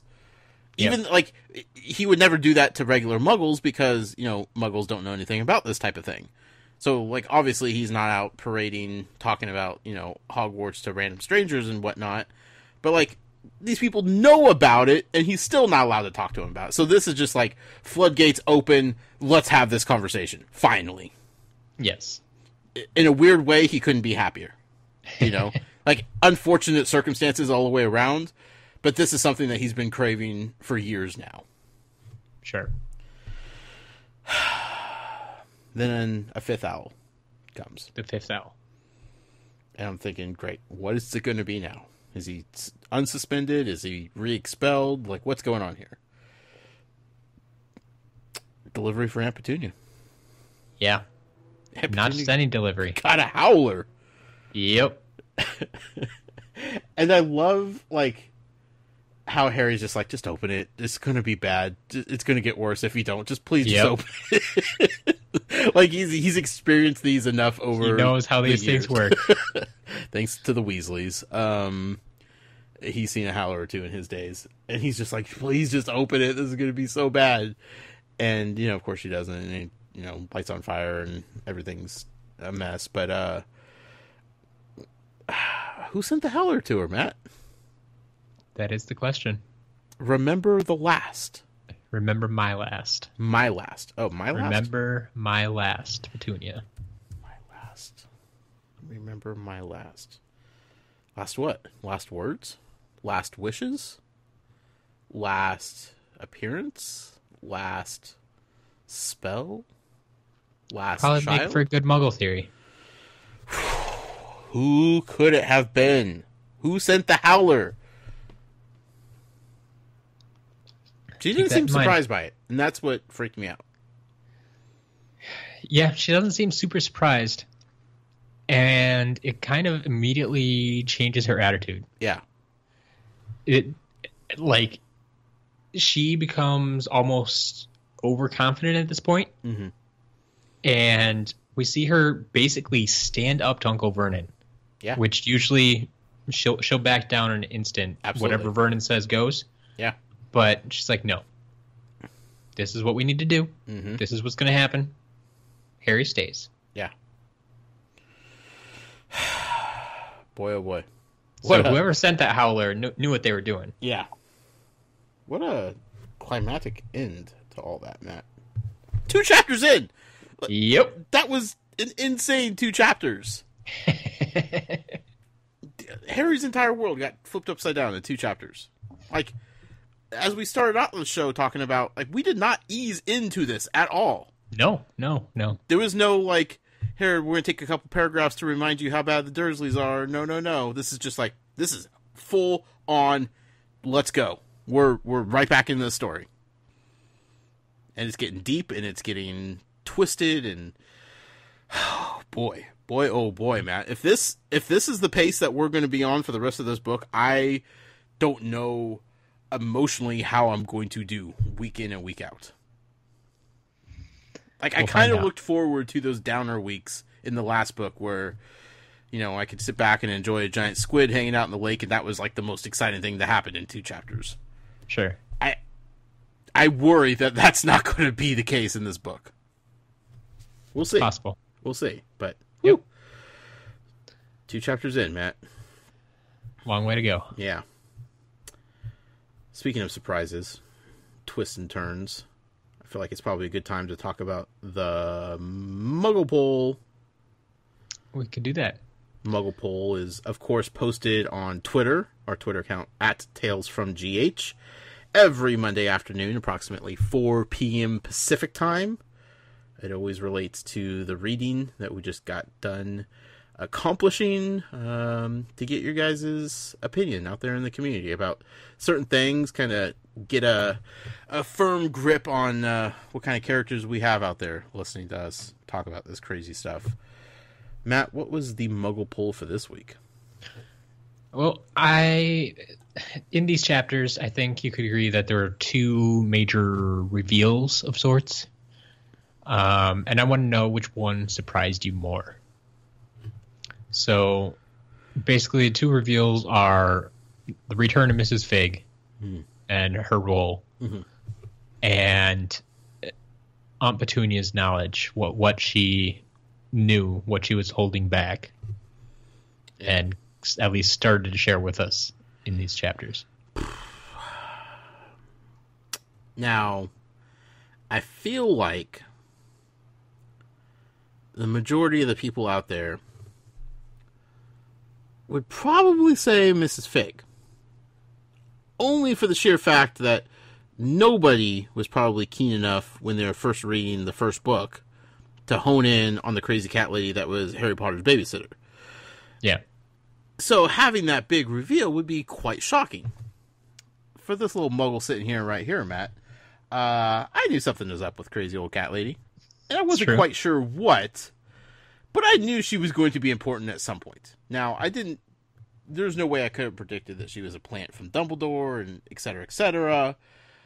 But I was more pleasantly she was coming back. Surprised to see her back and what her role was than I was shock and awe, you know? Sure. Whereas Aunt Petunia was just out of left field. That I did not see coming in any way, shape, or form. Fair enough. But what did the people say? Well, we had a 60-40 split, 60 going to Mrs. Fig. Okay. So, yeah, I think you're pretty close on your explanation there. Yeah. What about you? What did you say? I went with Mrs. Fig as well. Yeah. Because I remember reading through this book the first time, and yeah, I don't remember catching her name at the end of the fourth book. Sure. I barely remembered her from the first book. She came out of nowhere for me. Right. I mean, did you at least remember that, like, he had a babysitter at one point? Oh, I mean, when they started explaining her, like, I knew who she was. I could recall it from the first book. Okay. But, out of nowhere. Sure. Left field. Yeah. Either way, both fun surprises, which I didn't expect to happen in the first two chapters of this book. Yeah. Which, as I just said, is going to kind of set the tone, I think, for the rest of this book. One way or the other. Thank you all for answering that and participating. It's quite enjoyable to see what you guys think out there. With that being said, though, Matt, it's time for our favorite part of the podcast. That's reading some emails from the beautiful community. All right. If we have any, of course. Oh, do we? Oh, great. Let's do this. All right. First email this week from Denise. Hi, Denise. Says, hi, Josh and Matt. I love the show. Thank you so much for doing what you guys do. Random note. I cracked up at Josh's live tweet when he called the pensieve the bowl of memories. I couldn't remember what that thing was called for the life of me.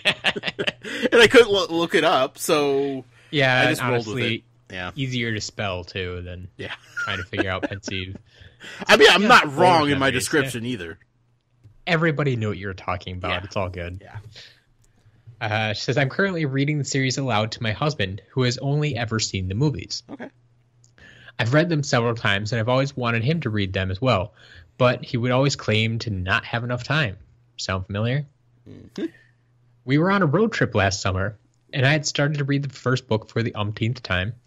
Around that same time, our music turned off after losing service. I live in Alaska, and this happens a lot when traveling around the state. I saw my opportunity. I asked my husband if he'd like me to read the book out loud until we regained service, and he said, sure. He liked it so much, so he finished the book on that trip, and I've been reading the books to him ever since. Between then and now, we have a baby who is now 3.5 months old, so our reading schedule has a pretty huge break, but we recently picked it up again. Nice. Congratulations on the new baby, by the way. Yes. We're almost done with book 5 now, and I can't wait to hear Josh's opinion on certain people and certain situations in this book. I wish I could say more, but I'll stop there so that Josh can hear this. Again, thank you guys so much. I've thoroughly enjoyed each and every episode. I've listened to them all, and I'm finally caught up. I hope you enjoy the first 2 chapters of Order of the Phoenix. Indeed, I did. Wonderful. Yeah. All right. And then next email is going to be from Marissa. Hi, Marissa. Who actually wrote in 3 times. Once you start, you just can't stop. Yeah, I'm actually going to read these all together, even though they came in separately. Sure. Makes sense. Says, hi, Matt and Josh. I'm so disappointed in both of you. I listened to episode 50, and you discussed Nigel. Do you remember this? Yeah. Yeah, the little kid, Okay. right? Yep. That Ron pushed aside? Yes. Yeah. You said that he was Colin's brother. No, no, no. Nigel isn't even a character in the books. Colin's brother was Dennis. Oh, like anybody remembers Dennis's name. I honestly yelled this numerous times during this discussion on the podcast. They removed Colin and replaced him with Nigel and never had Dennis. So Nigel is supposed to be Colin Creevy. That's, I guess, the assumption here. Yeah. I hate to make excuses. Sure. But Josh, you can vouch for me. Last week ran really late, and I was not at 100%. Sure. I think Val threw us off with her energy, right? Like we were both trying to like counter that in the best way we could, but like she was full of spunk all night, and conversation just got away with it, away from us a couple times. Yeah. So I apologize. Usually, I like to catch that stuff, correct that stuff, but yeah, I'm not perfect. Yeah. So, says I still love you guys. I'm just disappointed. I'll be sending another email about this coming week's chapters, but had to get that off my chest. Also, if anybody she should be disappointed in, it's you. Like, no one should ever expect me to remember those kind of names. And that's, I put bowl of memories, for crying out loud, in a tweet. Like, come on now. Don't ever expect that kind of perfection from me. It's true. It's true. Let's see here. So then her next email was actually, says, my boyfriend and I were at Petco and saw this ferret. I said, if I were to buy him, I would name him Draco, the amazing bouncing ferret. Of course, Draco for short. Yeah. And she sent in a picture of this cute little ferret. I will send over to you. Okay. Just so you can have a. Is it all white? What do you think? It better be. Aww.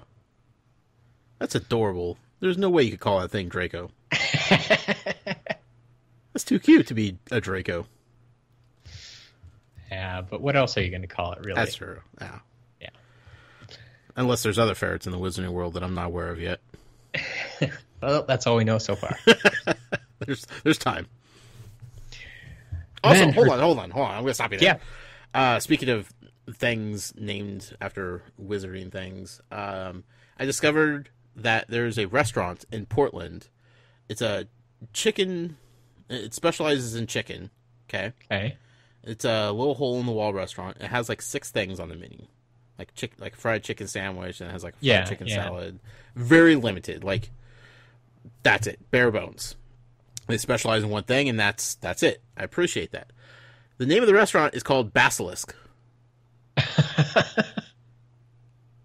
I'm like, okay, you have my attention. Yep. Okay. So I have to check out Basilisk in Portland here sometime soon. I have no idea if they named it after, as a Harry Potter reference or not, because as we've discussed, I mean, they are creatures beyond, the wizarding world, but looking on Yelp and I see that name of a restaurant pops out at me immediately. Well, whereas like a year ago, I would have skipped right over that and not paid it any attention in any way, shape, or form. So the interesting part is that there is a connection to chicken and basilisks. Do you remember this? I vaguely do, but okay. So according to JK's theory, like I think we discussed, this varies a little bit from like traditional mythology. Mm-hmm. But according to JK's description, this snake, which may reach gigantic size and may live hundreds of years, is born from a chicken's egg that is hatched beneath a toad. That's right. Okay. And then also, if you want to get really specific with it, the basilisk flees only from the crowing of a rooster, which is fatal to it. Okay. So there is some chicken connection in there. Sure. So it'll be interesting to see how Harry Potter they went with that restaurant. Yeah, I mean, I looked at like pictures of the inside of the restaurant, and it's very bare bones. Sure. But their logo is actually a rooster, with his wings spread like he's getting ready to attack. Okay. But he has a serpent tail. Interesting. Yeah. So, anyway, stay tuned for an official review of Basilisk in Portland, and I will check out their delicious chicken. Yeah, we'll be waiting for that. Okay, sorry. If I didn't tell you there, I would have completely forgot about it. So Sure. Yeah. Sure. So then Marissa's third email says, I know I already wrote in twice, one to admonish you and another to send you a cute animal picture, but we all know that I have to write in about the chapters too. Poor Harry, having so much anxiety and caring so much for any kind of news that he resorted to lying on hot ground outside the window to hear anything. Of course, Dudley doesn't care what's going on. Dudley's life isn't in danger. Dudley's a moron. I'm a bit confused on the apparition side of things. When we hear about it in Book 1, Dumbledore is described as coming and going with a small pop. But Dobby and the person that was watching Harry go with a loud crack. Do you think the more practice one has determines the sound of their apparition? It can't be due to physical size. Because Dobby was loud, of course. So. Yeah. Any thoughts? I don't know. Maybe it's just like maybe it is like a skill-based thing. Like the better you are at it, the more silent you could be. Like the whole point of like apparating would be, obviously to get from one place to another, but if you're doing it in the Muggle world, you would not want to be seen disappearing or reappearing. Yep. And if you made a loud noise while doing so, you're going to draw some attention. Yep. So the better at it you were, maybe the more silent you would be. I think that's a definite possibility. Yeah. Like I would go along lines of, Dumbledore obviously really good at stuff, right. So he could be quiet. Yeah. Dobby. Dobby's Dobby. I think he could be better, but he just doesn't care enough to be quiet about it. Yeah. But then Dobby's not thinking about Dobby just does his own. He's on his own playing terms. Yeah. Then we get Mundungus. I think he just. I mean, he is so rudimentary at so many levels. I think that he's not going to care either. He's probably just lucky that he can apparate. Yeah. Let's be real. So you'd think being hunted by the evilest wizard to ever live, Harry would stay close to the Dursleys' house.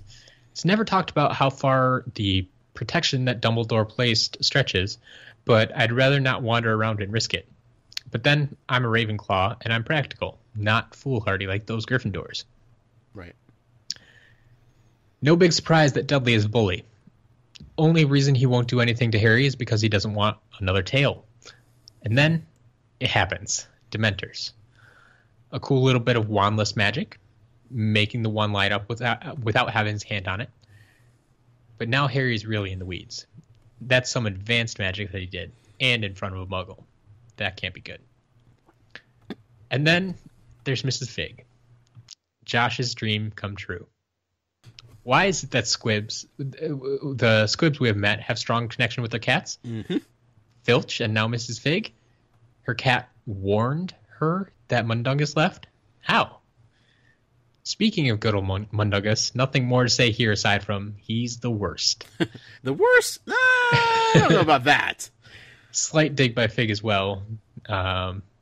With they told me you were more intelligent. Yeah, she did kind of rag on Harry a little bit too. Yeah. Well, she's straightforward and to the point. She doesn't mess around. Yeah. She's also been hiding for a long time. She's finally, kind of like Harry, a little bit like Aunt Petunia. There's this weight lifted of being able to finally talk to people that they haven't been able to talk to in a while. Sure. So, I'm just gonna say what she feels, man. Yeah. Petunia did pay at least a little bit of attention to her sister. She knows about the Dementors are for her. It was a bit of a double take when I first read it, but it makes a bit of sense. She may have hated her sister, but they were sisters and therefore would have been around each other a lot. Mm-hmm. It's kind of sick, though, that Vernon wants Harry dead. I mean, I know he doesn't like the kid, but to want him dead? I don't know if he wants him dead. He just doesn't want him to put the rest of his family in danger by being there. I don't know about that. I think he pretty specifically, because I know a couple other people have mentioned this too. Okay. Like, man, where is that? Did he actually say I want you dead, or was it I don't care if you die type of thing? Well, I think it was when, I want to say it was when he was explaining the what the Dementors do. Mm-hmm. Let's see if I can find that quick. Because he was telling him, man. I mean, it's quite possible. I don't know why that would actually surprise anybody, to be honest. We all know Uncle Vernon despises Harry Potter with every fiber in his being. Whereas, Aunt Petunia, she doesn't like the kid, but he's at least family to her. Whereas Uncle Vernon, he's not a blood relative. He married into this whole wizarding family. As far as we know. I don't know. I don't know what Uncle Vernon's family lineage is. Yeah. He's probably connected to an old powerful wizard that we don't know about. That'd be something. That would be something. That'd be a Book 7 twist if I've ever heard one. I doubt it. Well, yeah. I'm not going to be able to find it right now, but I think it's somewhere, I think, when he's explaining what the Dementors can do. Or it might even be when he says Lord Voldemort came back and he's the one that murdered his parents and that type of thing. Sure. Something about coming for Harry too and being dead, or I don't know. Sure. But yeah. No problem. In any case, yeah, and then the Howler, such a good abrupt ending to this chapter. Yeah. Yeah. Hook, line, sinker. Telling you. So that covers all of Marissa's thoughts for this week. Thank you, Marissa. We'll jump back to Katie. Hi, Katie. Says, hello, guys. Just finished your movie episode. I interacted a bit with who I believe was Josh on Twitter, but I have one more thing to say. I thought it'd be easier to email because of the annoying character limit on Twitter. I hate to be that person. Sure. But Val said feel free to be that person. I will tell anybody. You could write in 1,000 tweets. I don't mind at all. Yeah. Val said that the Durmstrang girls were never mentioned in the book. They are, though, in chapter 15, which I think she may have written in later and corrected herself to chapter 16. On Twitter. Or on Twitter. Yeah, there we go. She said 15, but she meant 16. Yeah, so chapter 16. I don't have the exact quote or page number, but it's when the Durmstrang students recognize Harry and the boy with all the food down the front of his robe nudges the girl next to him. Haven't read these books too much? Very likely. Also, can I just say how that tweet now makes sense? Oh, yeah. Because I saw that tweet and I'm like, I have no idea what she's talking about. But... It made perfect sense to me. Okay. I didn't even think that wouldn't make sense to you. Yeah, and for the record, Matt has access to the Twitter account. He reads all the tweets. He just puts out all the show-related tweets. If anybody's replying to anybody else on Twitter, that's 99% of the time going to be me. Yep. But Matt does see him. So, Matt, you probably saw that tweet, and you're like, I know exactly what she's talking about. I saw the tweet, and I'm like, I have no idea, but I'm sure I forgot something along those lines. No. It was related to this email. Yeah. Sorry. Okay. No, it's okay. Which just goes to prove that I never see your emails. So, also true.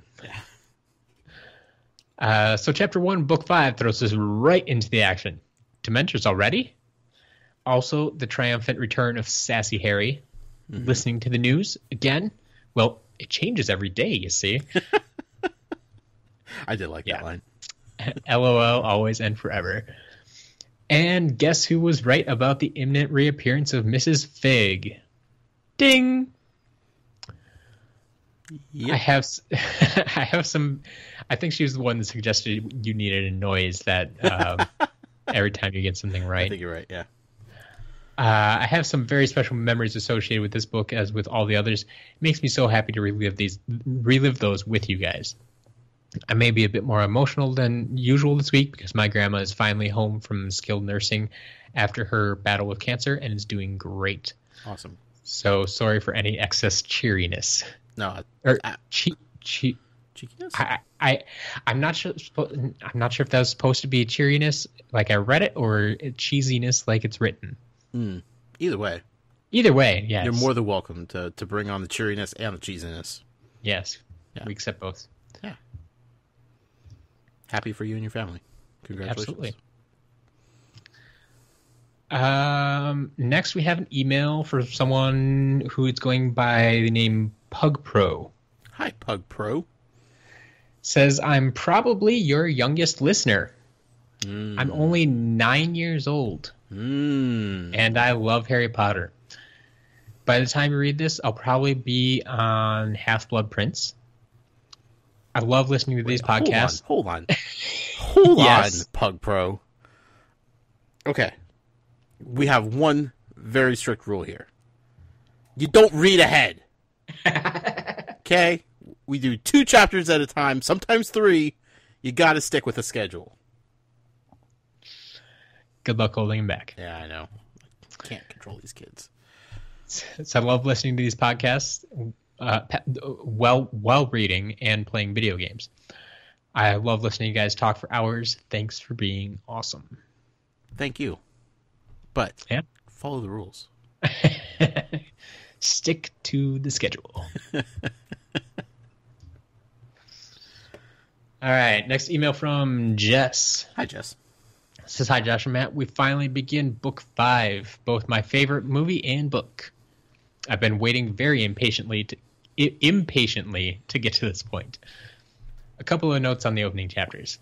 I can't even imagine how Harry is feeling in the opening chapters. A month ago, he witnessed Voldy being reborn and the death of Cedric. And now he's trapped by the Dursleys, the place he hates most in the world. I feel so bad for him.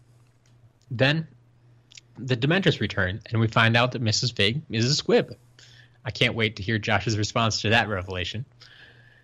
In the second chapter, I love how Uncle Vernon cannot keep any of the words straight. He's worked so hard to ignore everything magical that he can't even say the words, nor can he process what's going on. Our muggle brains just don't work like that. Uh-huh. Yeah, you have some experience there. Poor Dudley. I know we aren't meant to like him, but he has a rough go of it. A piggy tail, tongue toffee, and now a Dementor. That's a lot for anyone to handle. I feel like he would probably take the other 2 any day compared to the Dementor, though. Right now, yeah. Sure. And, of course, everybody wants to know the big question. Josh, who do you think the Howler is from? You want to throw anything out there now? No. All right. Because I think you might be right. It might be a Muggle theory. That sounds like a good one. Yeah. All right. Next email from Steve. Says Matt and... I'm sorry. Matt, I started thinking about what I was going to... Never mind. Yes. Muggle theory. Yes, you got distracted. In my own head. Matt and Josh. Most people address Josh first, so I wanted to switch it up. Darn right. Matt deserves it. I've been listening for a while and have finally caught up on the episodes. Not in 3 days like some listeners, but I think I've done it rather quickly all the same. He actually wrote in later and said he started listening back in mid-March. Okay. So, there you go. That's a normal pace, Steve. Yes. I need to say that. Yes. Not too bad. Yeah.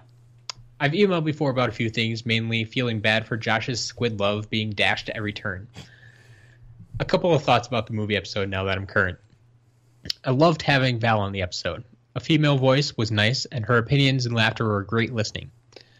A guest or permanent appearance by a third would be great. either her or Becca alternating every now and then. Unfortunately, I don't think Becca would go for that. No. So Val would jump at the chance. I know. Val would be all over it. I don't know if we could get her on every week, but sure. We could look into it. Yeah. Says, I enjoy the movies for what they are. They're a great visual to have in your mind as you read. A supplement to the imaginative world I've created in my head, which I think is a great way of looking at it. Like, everybody creates their own world as they're reading through the books the first time. Sure. Which is awesome and fun. But once you see those movies, once you see Dumbledore, you know that picture of Dumbledore is running through your head the entire time. Right. No matter how you pictured him before, once you've seen enough movies, that is Dumbledore now. Yep, totally. Yeah. And that is Harry and all the other characters. I mean, except I had a very distinct picture of Flitwick in my head, Matt, and that got thrown out the window. Yeah. And, well, for you, maybe Karkaroff. I don't know. I don't trust that guy. I don't think he's really Karkaroff. All right. He says, Jim Dale is fantastic for the audiobooks. Try your local library, since most have the audiobooks there to rent for free, and some libraries have them as download rentals. Oh. I run marathons and have spent many training miles listening to Jim Dale walk me through Harry Potter. Nice. Finally, this is a fun podcast. It brings you back into the world. I really enjoy listening, and I hope to write in more often now that I'm all caught up. Awesome. So there we go. So yeah, I can't tell you how many people I've heard recommend the audiobooks. Yeah. Like I just personally I prefer to read them, and I mean I have a hard enough time listening to podcasts. Like as much as I loved podcasts, I just don't listen to as much. Right. So I think listening to the audiobooks for me, but for your sake, I mean, if you, like I said, especially if you're second time through, audiobooks would be perfect for you. So. Oh yeah, definitely. I'm looking forward to it for sure. All right, next email from Rihanna. Hi, Rihanna. It says, hello guys, Josh. We have all had to wait 5 books to congratulate you for your Mrs. Fig prediction. Matt, well done keeping it together every time he mentioned her and her storyline. I wonder what memories did pop into Dudley's brain when the Dementors were after him. The time Harry set a snake on him? Perhaps the month he spent with a pigtail? What haunts Dudley Dursley? I don't know. I feel like he just kind of lets that stuff roll off of him, you know? Like, yeah. I don't think he dwells on that kind of stuff too much. He's too wrapped up in himself, you know? Sure. Plus, once Harry goes back to school, like, out of sight, out of mind, he's not worrying about anything. Yeah. I mean, she's right, though. When the Dementor attacks, like, something is going to come to mind. Yeah, I guess so. So, I also just feel like he's just so dense, and I don't know. He's a different case than the norm. All right. Yeah. Says, oh, Harry, I love your character, but I don't think you've ever heard the term rising above it. Mm-hmm. I love reading Harry's sass when and where it's due, but he seemed as much a bully to Dudley as Dudley is to him in that first chapter. Yes.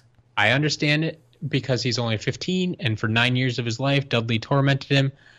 I just think Harry would feel better if he rose above it and then just ignored Dudley from now on. Yep. There's the first example of, I told you you're not alone in this. Cool. And once again, Josh, who sent the howler to Aunt Petunia? Mobile Theory, coming soon. The people want to know. Yeah. Well, I mean, who expected there to be a cliffhanger mystery at the end of Chapter 2? It's true. It's true. You did, Matt. I know. Clever dog, you. Next email from Harry, not Potter. Harry. Not Potter. Says, hey, Matt and Josh, have you ever seen the first Pirates of the Caribbean movie? Oh, yeah. There's a scene where Captain Jack and Elizabeth Swann are arguing about burning the rum on the island to make a signal fire. And when Elizabeth is right because the ships arrive, Jack says, There'll be no living with her after this. Well, after Josh nailed that Mrs. Fig, the crazy cat lady, was an important character, I suspect there'll be no living with him after this. Sorry, Val. You would think, but, that's just one of many upcoming predictions that are just going to be spot on accurate. And what? That's one you've been calling for 5 books. Matt, you just wouldn't let it go. Wait until the Crookshanks reveal happens, Matt. Wait until the Crookshanks reveal happens. You think I'm bad tonight? Oh boy, that episode is going to be a doozy. Okay. But I have been kind of harping on this since the beginning of book 1. Yes. It says, and you guys may have already discussed this, Josh, you could have pieced this one together 2 weeks ago when discussing the new characters from the last 2 chapters of Goblet of Fire, and Josh asked about Dumbledore's list of people to mobilize that he rattled off, which included Mrs. Fig, which we did discuss. Josh asked if there are new characters, and Matt suddenly slipped in, no, we've met them all before. Well played, Professor. Again, I was blinded by my excitement for Lupin. Exactly. I know. I like the way that list was set up, your love for Lupin, the fact that he was first, it just distracted you enough to not listen to the next 2 names in the list. Yeah. So. Yep. Moving on, Harry's yearning for any bit of news from the Wizarding World in the first chapter perfectly mirrored the rabid Potter fan base, desperate for news and leaks during the long wait before this book came out. When this book opened, I expected large-scale war and chaos with Voldy on the loose, and like Harry, I was surprised that it was so quiet, with a Privet Drive chapter thrown in for good measure. We were all anxious as Harry to get back to the Wizarding World to find out what was going on. So I must commend J.K. for excellent writing and minimal recaps of the previous books. Yep, definitely. I think we all appreciate that. Mm-hmm. Next email from Joe. Hi, Joe. It says, hey guys, well, this book didn't wait to jump right in things, now did it? I'm definitely more excited to start this book than I have been any of the others, partially because I look forward to Josh's reactions, the other part being I know there's going to be so much more material in this book than there is in the movie. And I'm looking forward to finding out what that stuff is. I believe another first-time reader here with us. Right. Didn't Joe read, book 4, then book 7 or something like that? He had, a might crazy, have been that one. Yeah. Weird order of the few books that he read. Sure. Or maybe that was movies. I can't even remember. Says, after watching Goblet of Fire, I have a theory I want to throw out to you guys and would love to hear your feedback on. Professor Flitwick is someone else. Being 4 movies into the series now, we've taken notice of some of the things that are left out of the movies that are big parts of the books. And one of the biggest things are all the magical creatures. Despite not being integral to the main story of Harry Potter, they kind of help set the atmosphere of this magical world we're exploring. I'm wondering if J.K. saw this and wanted to give these creatures she created their due and a place to shine. She made them be the main backdrop of the Fantastic Beasts movies, despite not being the main story. Just a thought I had as I watched the 4th movie and saw more magical creatures not being used. Yeah. It's possible. I don't think necessarily that's why they were withheld. I think they were mostly withheld just to probably save on budget a little bit because, they have to be CG. Right. And like you said, they weren't integral to the story. Right. The few that were, like Buckbeak, they included. Dragons, they included. But, yeah. Interesting theory, though. Yeah, definitely. Also, as much as I appreciate his fandom and feedback, after listening to last week, I feel like Atari Alex needed some therapy after watching that movie. So I wasn't the only one worried about Alex. Yes. Okay, I see some of his points, but I certainly don't think it was that bad. Yeah. People took note of Alex last week. Yeah. Now on to this week's chapters. How is Harry still in dirty, ripped clothes? He has an entire vault filled with gold. Can't he buy some nice clothes? I don't think he cares. I think that's part of it. Like, that's like his muggle clothes, and like he just doesn't want to be a muggle. Yep. Like that's him just kind of like rebelling against what he's forced to hide as, and he's just like, if I have to do this, I'm not going to put any effort into it. I think it also kind of appeases his aunt and uncle a little bit to see, like, that's the clothes they gave him. That's what he's going to live in. It's like they get to look down on him a little bit because of it. Yeah. And I think Harry also kind of wants to keep his money a secret. I don't think that's something he really wants to share with them. Right. Even though they wouldn't necessarily be able to take it from him or spend it or anything like that. Like, I don't think he wants to show it off, even in the slightest. Yeah, definitely. So, yep. Yeah, he definitely could afford new clothes, but sure. yeah, he doesn't need it. No, he's uninterested. It's not Harry. He has clothes. He'll wear them. Yeah, whatever. I can hear Josh exclaiming with glee that he was right about Mrs. Fig. Kudos to Josh right from the get-go. Probably the only person ever that thought she would show up back later in the series. That's true. High fives all around from me. I was a little heartbroken, Matt, when we were on Witch Weekly a few days ago with Mel B, and we were talking about the giant squid, and they revealed like there's definitely like a giant squid fan club in the Harry Potter fandom. Sure. And I was like, okay, well, I'm a little heartbroken that I'm not the only one, but good for the squid to get some love, you know. But I feel pretty confident in saying that I might be the only one. Definitely, probably the only one ever to see the reappearance of Mrs. Fig in such a way. Well, even if you're not, it'd be a much, much smaller group. That's true. Yeah. Also, everybody would just lie to be cool with me, so. Sure. Yeah. Harry's snarkiness is out of control with Big D. Harry kind of deserved to get punched. Although, considering Dudley bullies other kids, he can also use the taste of his own medicine. Yeah. Big D and Uncle V. Yeah. I'm confused as to why the Dementor would attack Dudley.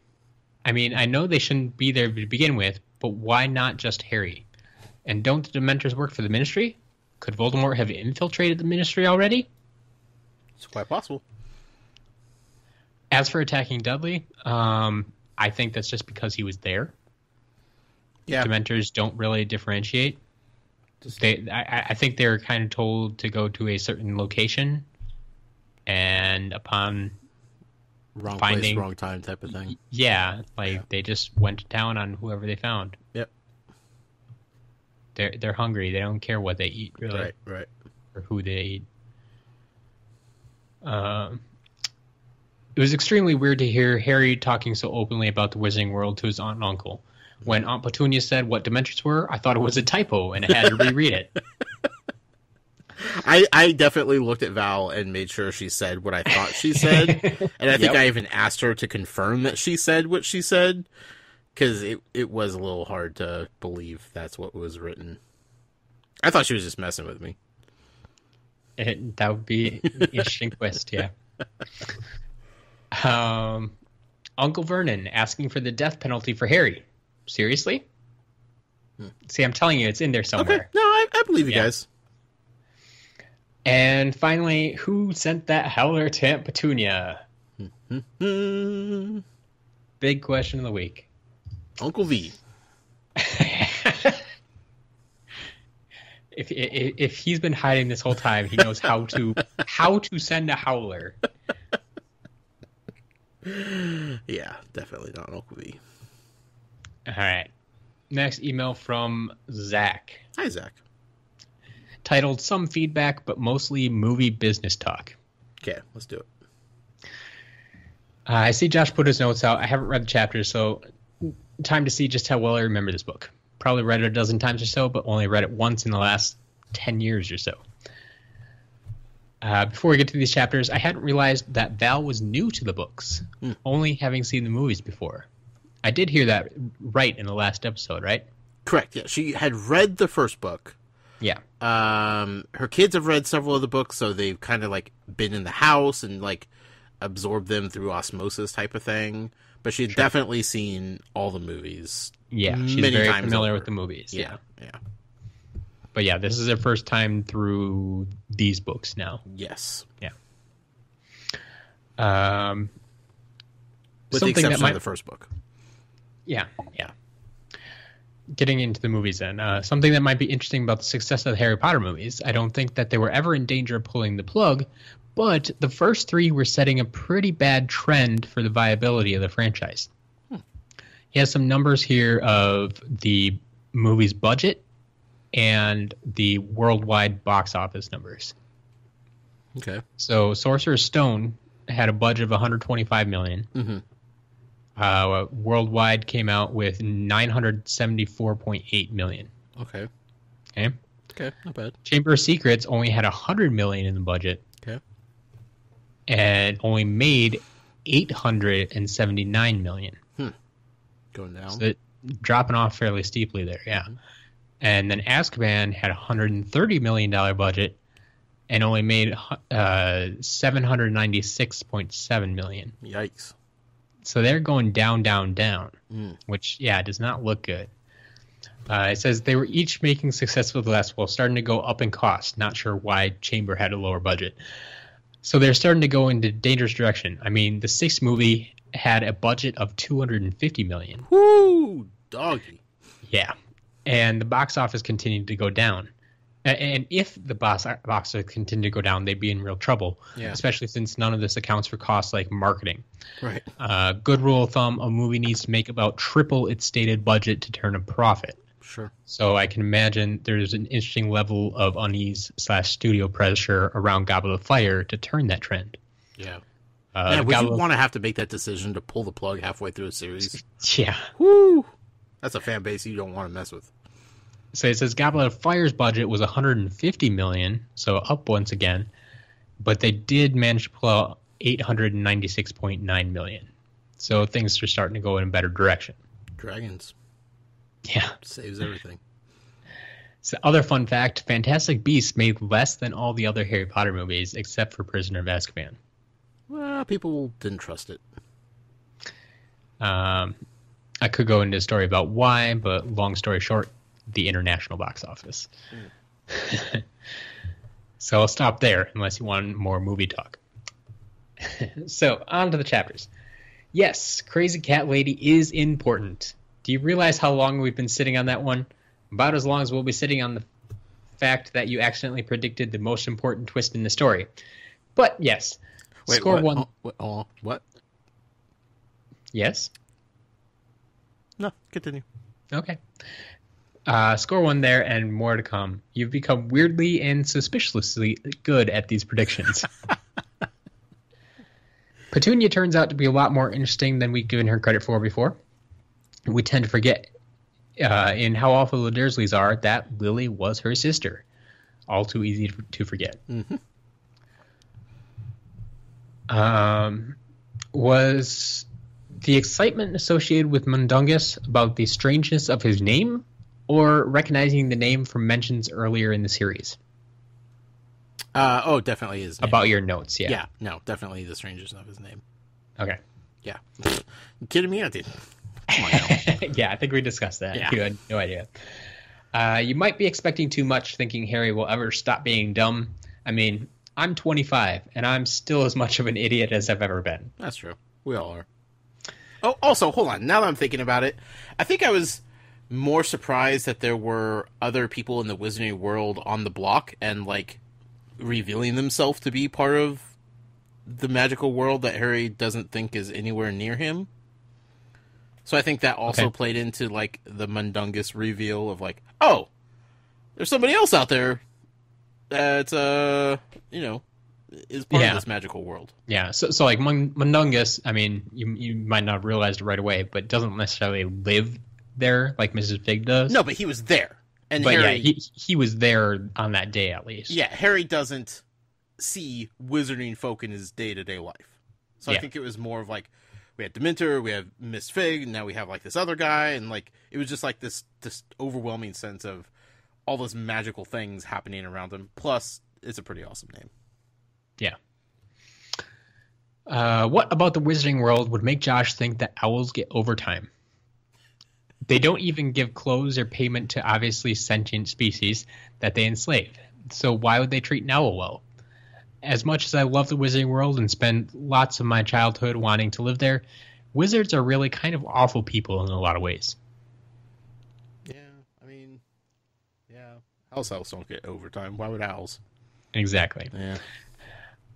If they can just send owl posts to random muggles, at least Petunia getting it seems that way, I want to know how many wizards have been arrested for harassing muggles with random owls. all you seem to need is the name of the person, so it seems easy enough to do. Now, I'm imagining a wizard pretending to be a police officer, randomly stopping muggles demanding to see ID for some reason, and then harassing them with constant owl deliveries. Or maybe a really bitter squib with a wizarding family, finding random annoying people on Twitter/Facebook and bombarding them with owls. Here's one of your potential spin-off stories, Josh. Oh, that's good. Also, let's point out that he called Aunt Petunia a muggle. I don't know about that. That's a funny word choice. But yeah, that's hilarious. Just send him... Oh, which reminds me... The outpost that she received, the Howler, it had her name, and then it said the kitchen. Yep. Going back to like book 1 when it was like under the stairs, Harry Potter, the room under the stairs. Yeah, the smallest bedroom. Yeah. Yeah, wherever he happened to be at the time. Right. They knew she was in the kitchen. Yep. Creepy. All right, next email from Sarah. Hi, Sarah. It says, hi, Josh and Matt. Josh, after 50 episodes, I can finally congratulate you on having more foresight than the rest of us. I am so excited to hear what you are thinking right now. On a scale of 1 to 10, how much do you expect your prediction about there being more to Mrs. Fig to come true? Okay, like I said, I didn't think it was going to be to the extent of what it was. Yep. But it just... It felt... I had like just this honest-to-gut feeling that there wouldn't have been real reason for her to be mentioned early on because it had nothing to do with the story. Right? Sure. Like, the story was more about learning how bad the Dursleys were to Harry and whatnot. Like, him having weird experiences at this babysitter who had cats didn't play into learning about Harry Potter or learn about his life with the Dursleys or what he was about to get into with Hogwarts. Like, none of it really had any sort of connection. So to have, like, even, like, the smallest bit of reference to this crazy cat lady who was his babysitter felt like it was necessary in some way. Professional authors don't just... like, that would be something that would be cut by an editor so quickly unless there were plans further on for that being in there. I'm setting this up for later. Yeah. Leave it. I promise this is not fluff. Do not delete. So, yeah, no way I could have predicted, her having this relationship with Dumbledore and being assigned to kind of, like, watch over him his entire, childhood. But I was pretty confident that she was going to be back in some way, shape, or form. Fair enough. And not just as a crazy neighbor that, had cats. Yeah. So I have many fond memories of reading this book because it was the first one I got to read along with everyone else. I did not start reading the series until the first 4 books had already been published. I also, however, fell prey to one of the hazards that come with such a hyped-up release. Spoilers. I was swimming for a summer rec team when the book came out. My teammate, Abby, and I had taken opposite approaches to reading the book. She read as quickly as possible to find out what happened, and I savored every new page because I knew it could easily be another 3 years before I got the next book. Abby came up to me before practice a few days after the release. Abby, hey, have you finished the new Harry Potter book yet? Me, no, not yet. Her, blankety blank blank blank. Me, Abby, why would you tell me that? After disliking each other for most of junior high, Abby and I became best friends in high school and are still close to this day. She visited me in December and we spent some time discussing Fantastic Beasts. We ended up talking about this moment, and she finally acknowledged that she was in the wrong for saying that and apologized. It only took 13 years. So, Josh, I'm excited to experience this book through the eyes of someone who doesn't know what's going to happen. In the meantime, please stay away from blabbermouth swimmers. You know, I do my best on a daily basis, but it's tough, especially with summertime coming up. Man, there's going to be swimmers all over the place, Matt. Yeah, stay back. Yeah. Matt. All right. Yep. I just had a thought. Yes. What if Crookshanks came from the crazy cat lady's house? What if Crookshanks had lived with Mrs. Fig and watched over Harry? And then once Harry went to Hogwarts, he wasn't needed at the house anymore because she wasn't babysitting him. Oh, goodness gracious, Matt. This just opened up. Woo, boy. I need my whiteboard. I need dry erase markers. I need push pins. I need yarn. This is about to get deep. Continue with the emails, please, before I get just inundated with theories. All right. Next email is from Lauren. Hi, Lauren. Our winner from this past week. Yay. Says, hey, Josh and Matt, to start, Order of the Phoenix is probably my least favorite book in this amazing series, but I'm excited to hear Josh's reactions during this book. Given the Muggle notes this week, I can already tell that his reactions are going to be great regarding what he has predicted and especially what he does not see coming. Or do For these first two chapters, here are my thoughts. I really like how even though there is recap in these chapters, it is masked by the action we jump right into with the Dementor attack. I really want to know what Dudley saw during this attack. I also found it interesting that Harry's memory that Harry's memory as he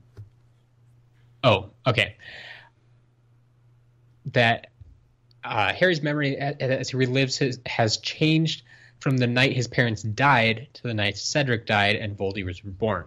I'm talking about like his nightmares. Right. Of course, this is a fresher memory in his mind, so it totally makes sense that it changed. It is interesting, though. Yeah. It's a definite shift. He's been like he mentions that it's pretty much constant. It happens just about every night. Yeah. Mrs. Fig's spunk is amazing as well, and I love how she beats Mundungus with a bag of cat food. I mean, I think we all kind of wanted to, right? Yes. Finally, I love all the owls coming into the kitchen and Uncle Vernon freaking out each time. Josh, the questions from this reading I have are, who sent the howler to Aunt Petunia? It looks like we'll be going to the ministry with Harry for this hearing. So what do you imagine that trip being like? Miserable. I am... for anybody that hasn't listened to the Muggle Theories yet, I predict just full meltdown at the ministry. Things are not going to be on the up and up there. I feel a lot of corruption coming up. I don't think they are on the side of Harry or Dumbledore or Hogwarts in general, so I don't think it's going to be a pleasant experience for old Harry Potter. Fair enough. Yeah. And finally, when is Harry going to be leaving Privet Drive? I mean, if Uncle Vernon has his, way immediately, Aunt Petunia is not letting him go anywhere. I don't know. No idea. All right.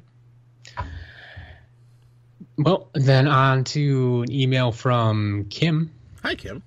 Says, hi, Matt and Josh. I've been waiting for these chapters and the Mrs. Fig reveal. Hats off to Matt, who has managed to steer Josh around this topic from book 1. I completely missed the Mrs. Fig connection and can remember reading this the first time and being completely blindsided by this. After it sunk in, I then thought on how could I have been so stupid not to realize Dumbledore has been keeping an eye on Harry, of course. Well done, Josh. Yeah. Just a few other comments about last week's podcast. Loved Val's contribution to the movie episode. She was great and gave a unique insight as the movie watcher turned book reader. I was even laughing out loud. She is pretty great. As for audiobooks, I would recommend this format. When I heard your podcast, Val was reading to Josh, I thought I would use the audiobooks as a way of keeping up with you. I now listened to your episode and then played the next 2 chapters. Even after reading the book several times, I've picked up on little things along the way that it didn't really click with me when I was reading. Sure. You have had a few format suggestions from your community lately. I think you guys have a great format as things are now and are producing a fantastic product. Just one suggestion from me. Can you please give Alex a word limit for his email? Alex did some people dirty with his last email. Yeah. Not everybody appreciated that. Well, I mean, he went out on a limb. He had to, he got emotional like our friend Harry Potter got emotional. It just, he needed to get it out, Sure. And she says she's looking forward to this new book and will be on the lookout for squid sightings. Keep up the great work. Mm-hmm. Squid and squib. Yes. So that was the last email that I got before we started this show. That's it, huh? I feel like we're missing some emails, Matt. It does feel that way, especially given that some other emails have mentioned other emailers. But yeah, during the show, we managed to get 2 more emails. Goodness gracious. These people, Matt, if I didn't like them so much, I would just say we're ending this show now. Yeah. They're lucky they are who they are. Yep. One from our headmistress, Mel B. Can I just point out that we had a 9-year-old who won't even follow the instructions to read 2 chapters at a time, still managed to get their email in the appropriate amount of time for us to read it on an episode? Very true. 9 years old. Yep. But a little more than an hour ago, our headmistress, Mel B, wrote in. So once again, I have not had a chance to preview these emails. Wow. She says, hey there, Matt and Josh. Left my reading until super late this week as life, work, and a new obsession with the violin happened. I only just finished reading before going to type this email to you guys. I'll apologize for any spelling errors as I'm rushing to get this sent in time. The opening to book 4 is I'm pretty sure she means book 5. Off to a banner start already, Mel B. Yep. So the opening to book 5 is the best yet, as there is no awkward recap. Mm-hmm. Rowling smoothly manages to remind us of the bits we need to know. Instead of saying Sirius was Harry's godfather who escaped from Azkaban and stole the hippogriff, she seamlessly melds it into the story with Harry lamenting that Sirius was reckless, and it's ironic that he is telling Harry not to be. Also, we get to dive into the action really fast with the Dementors invading Little Whinging and attempting to kiss Dudley. We find out that Dumbledore is having Harry followed and watched. Petunia knows some things about the magical world. A howler for Petunia arrives. It's a really jam-packed start to another Harry Potter book. Oh, and I suppose we should mention that Mrs. Fig is revealed to be part of the magical world. Since Josh became obsessed with Mrs. Fig in book 1, all of us listeners have been eagerly anticipating this moment when she is revealed to be an important character.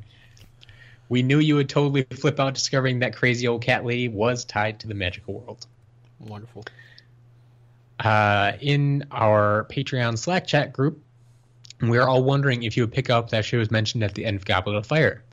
Dumbledore instructs Sirius to go to Mundungus Fletcher, Arabella Fig, and then lay low at Remus Lupin's. I'm glad you didn't notice it in book 4 because it made the reveal in Order of the Phoenix so much better. Definitely.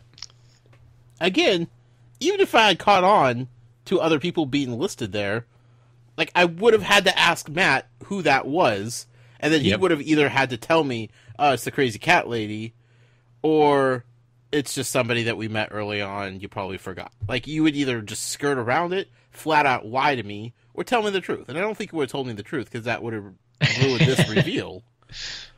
But the question... It worked out for the best. The morality question is, would you have lied, or just avoided it at all cost?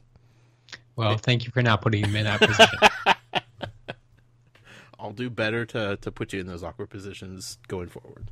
Oh, thanks.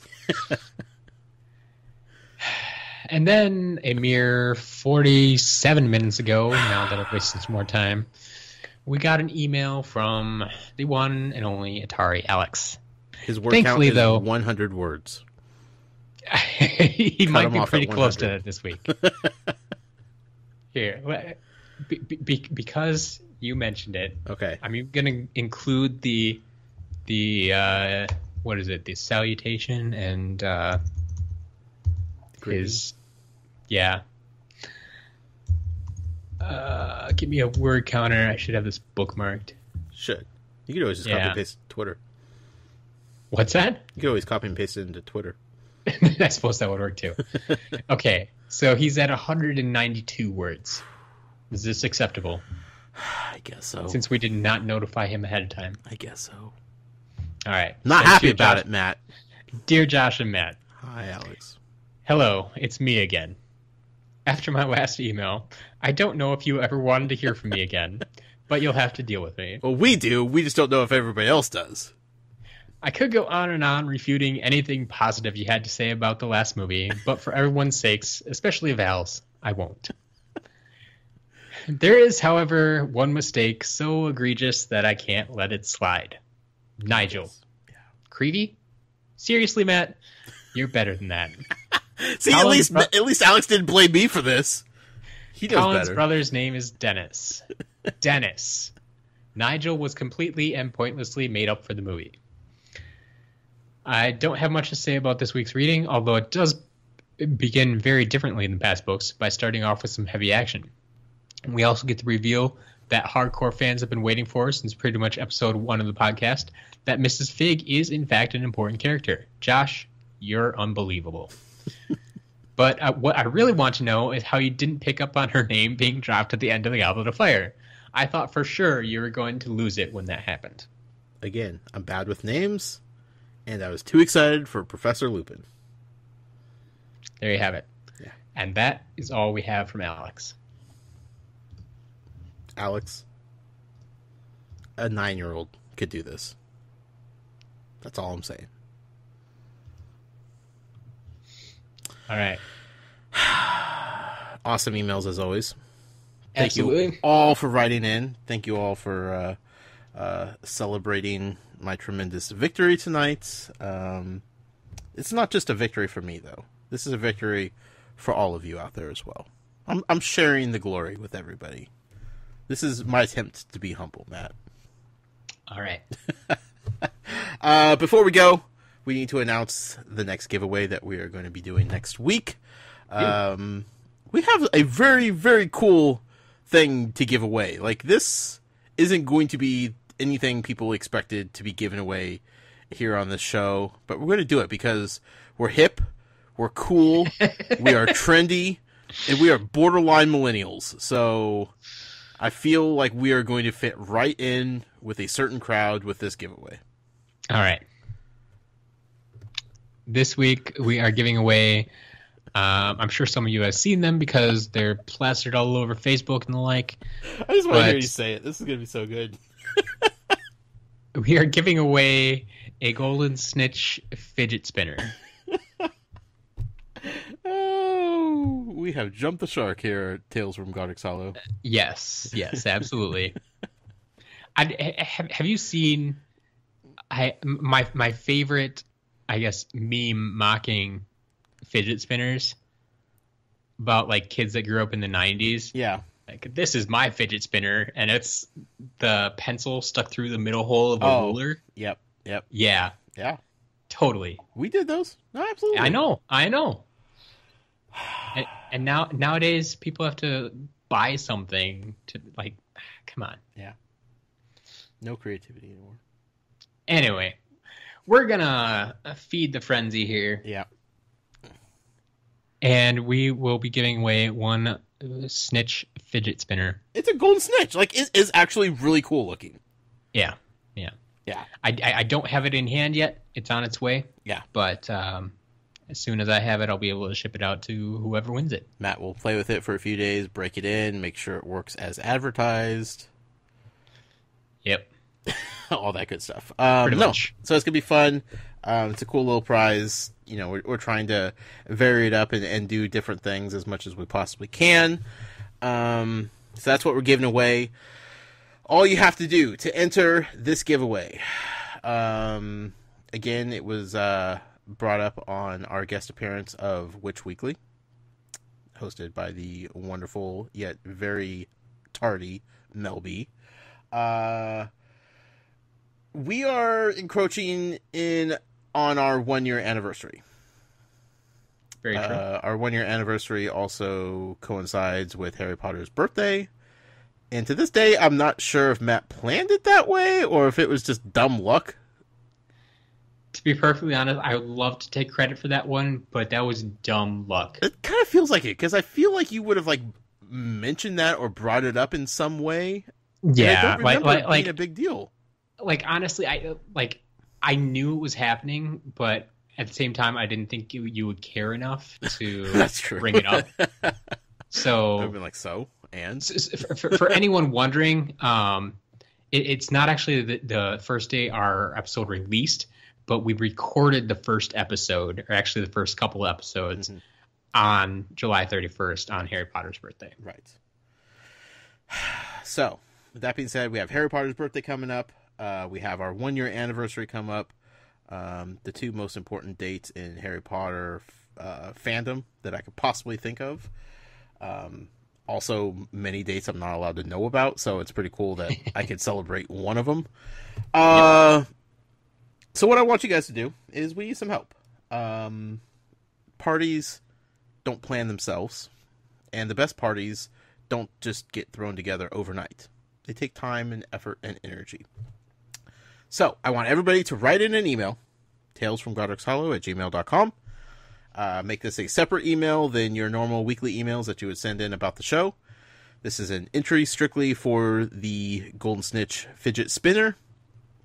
I want to hear some ideas of what you would like to see or hear or suggest that we do to celebrate our 1-year anniversary / Harry Potter's birthday.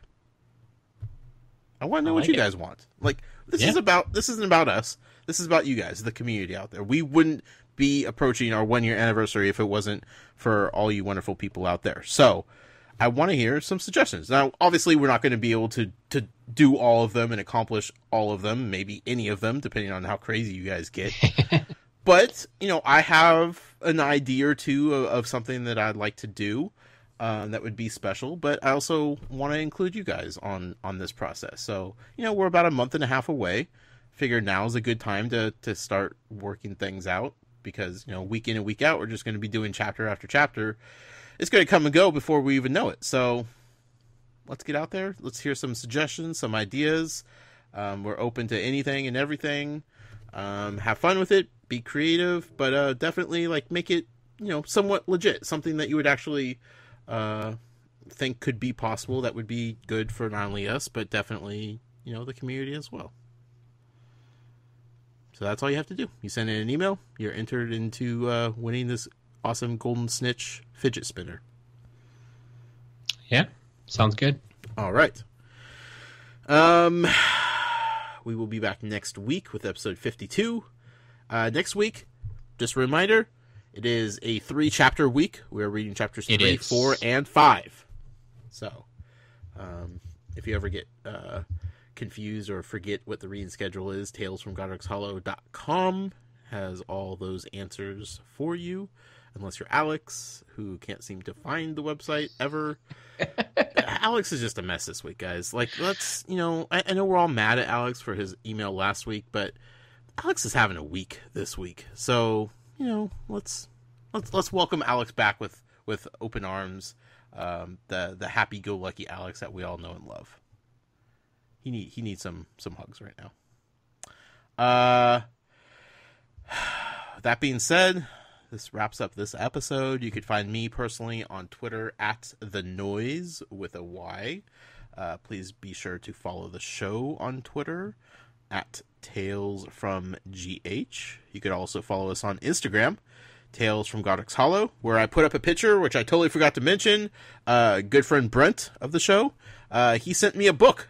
No note, no nothing, just an envelope, and pretty much just an outpost.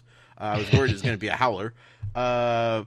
Opened it up, and there's a book. It's like a one-on-one interview with J.K. Rowling, and like the cover says it's like the only conversations with J.K. Yeah, and it's like described as like the only official autobiography of J.K. or biography of J.K. So I'm super excited to read that. Like, I think that might. Have you read it, Matt? I have not. Okay. But yeah, he told me about it. Well, when he got your address and such. Sure. And clarified what it was. Okay. It's something that came out after the fourth book, so you should be in the clear to read it. Okay. Yeah. Okay. So yeah, I'll read it. If you can get your hands on a copy, or maybe I'll send you it when I'm done. Maybe this will turn into a Butterbeer banter. I think that'd be fun to cover. It's possible. Because she's definitely a fascinating author that, you know, we talk of but don't dive into very much on this show, and that's a shame. Yeah. So that would be a good starting point, I think. So thank you, Brent. But the picture of it, like I said, is put over on Instagram at Tales from Godric's Hollow. The website, of course, talesfromgodricshollow.com.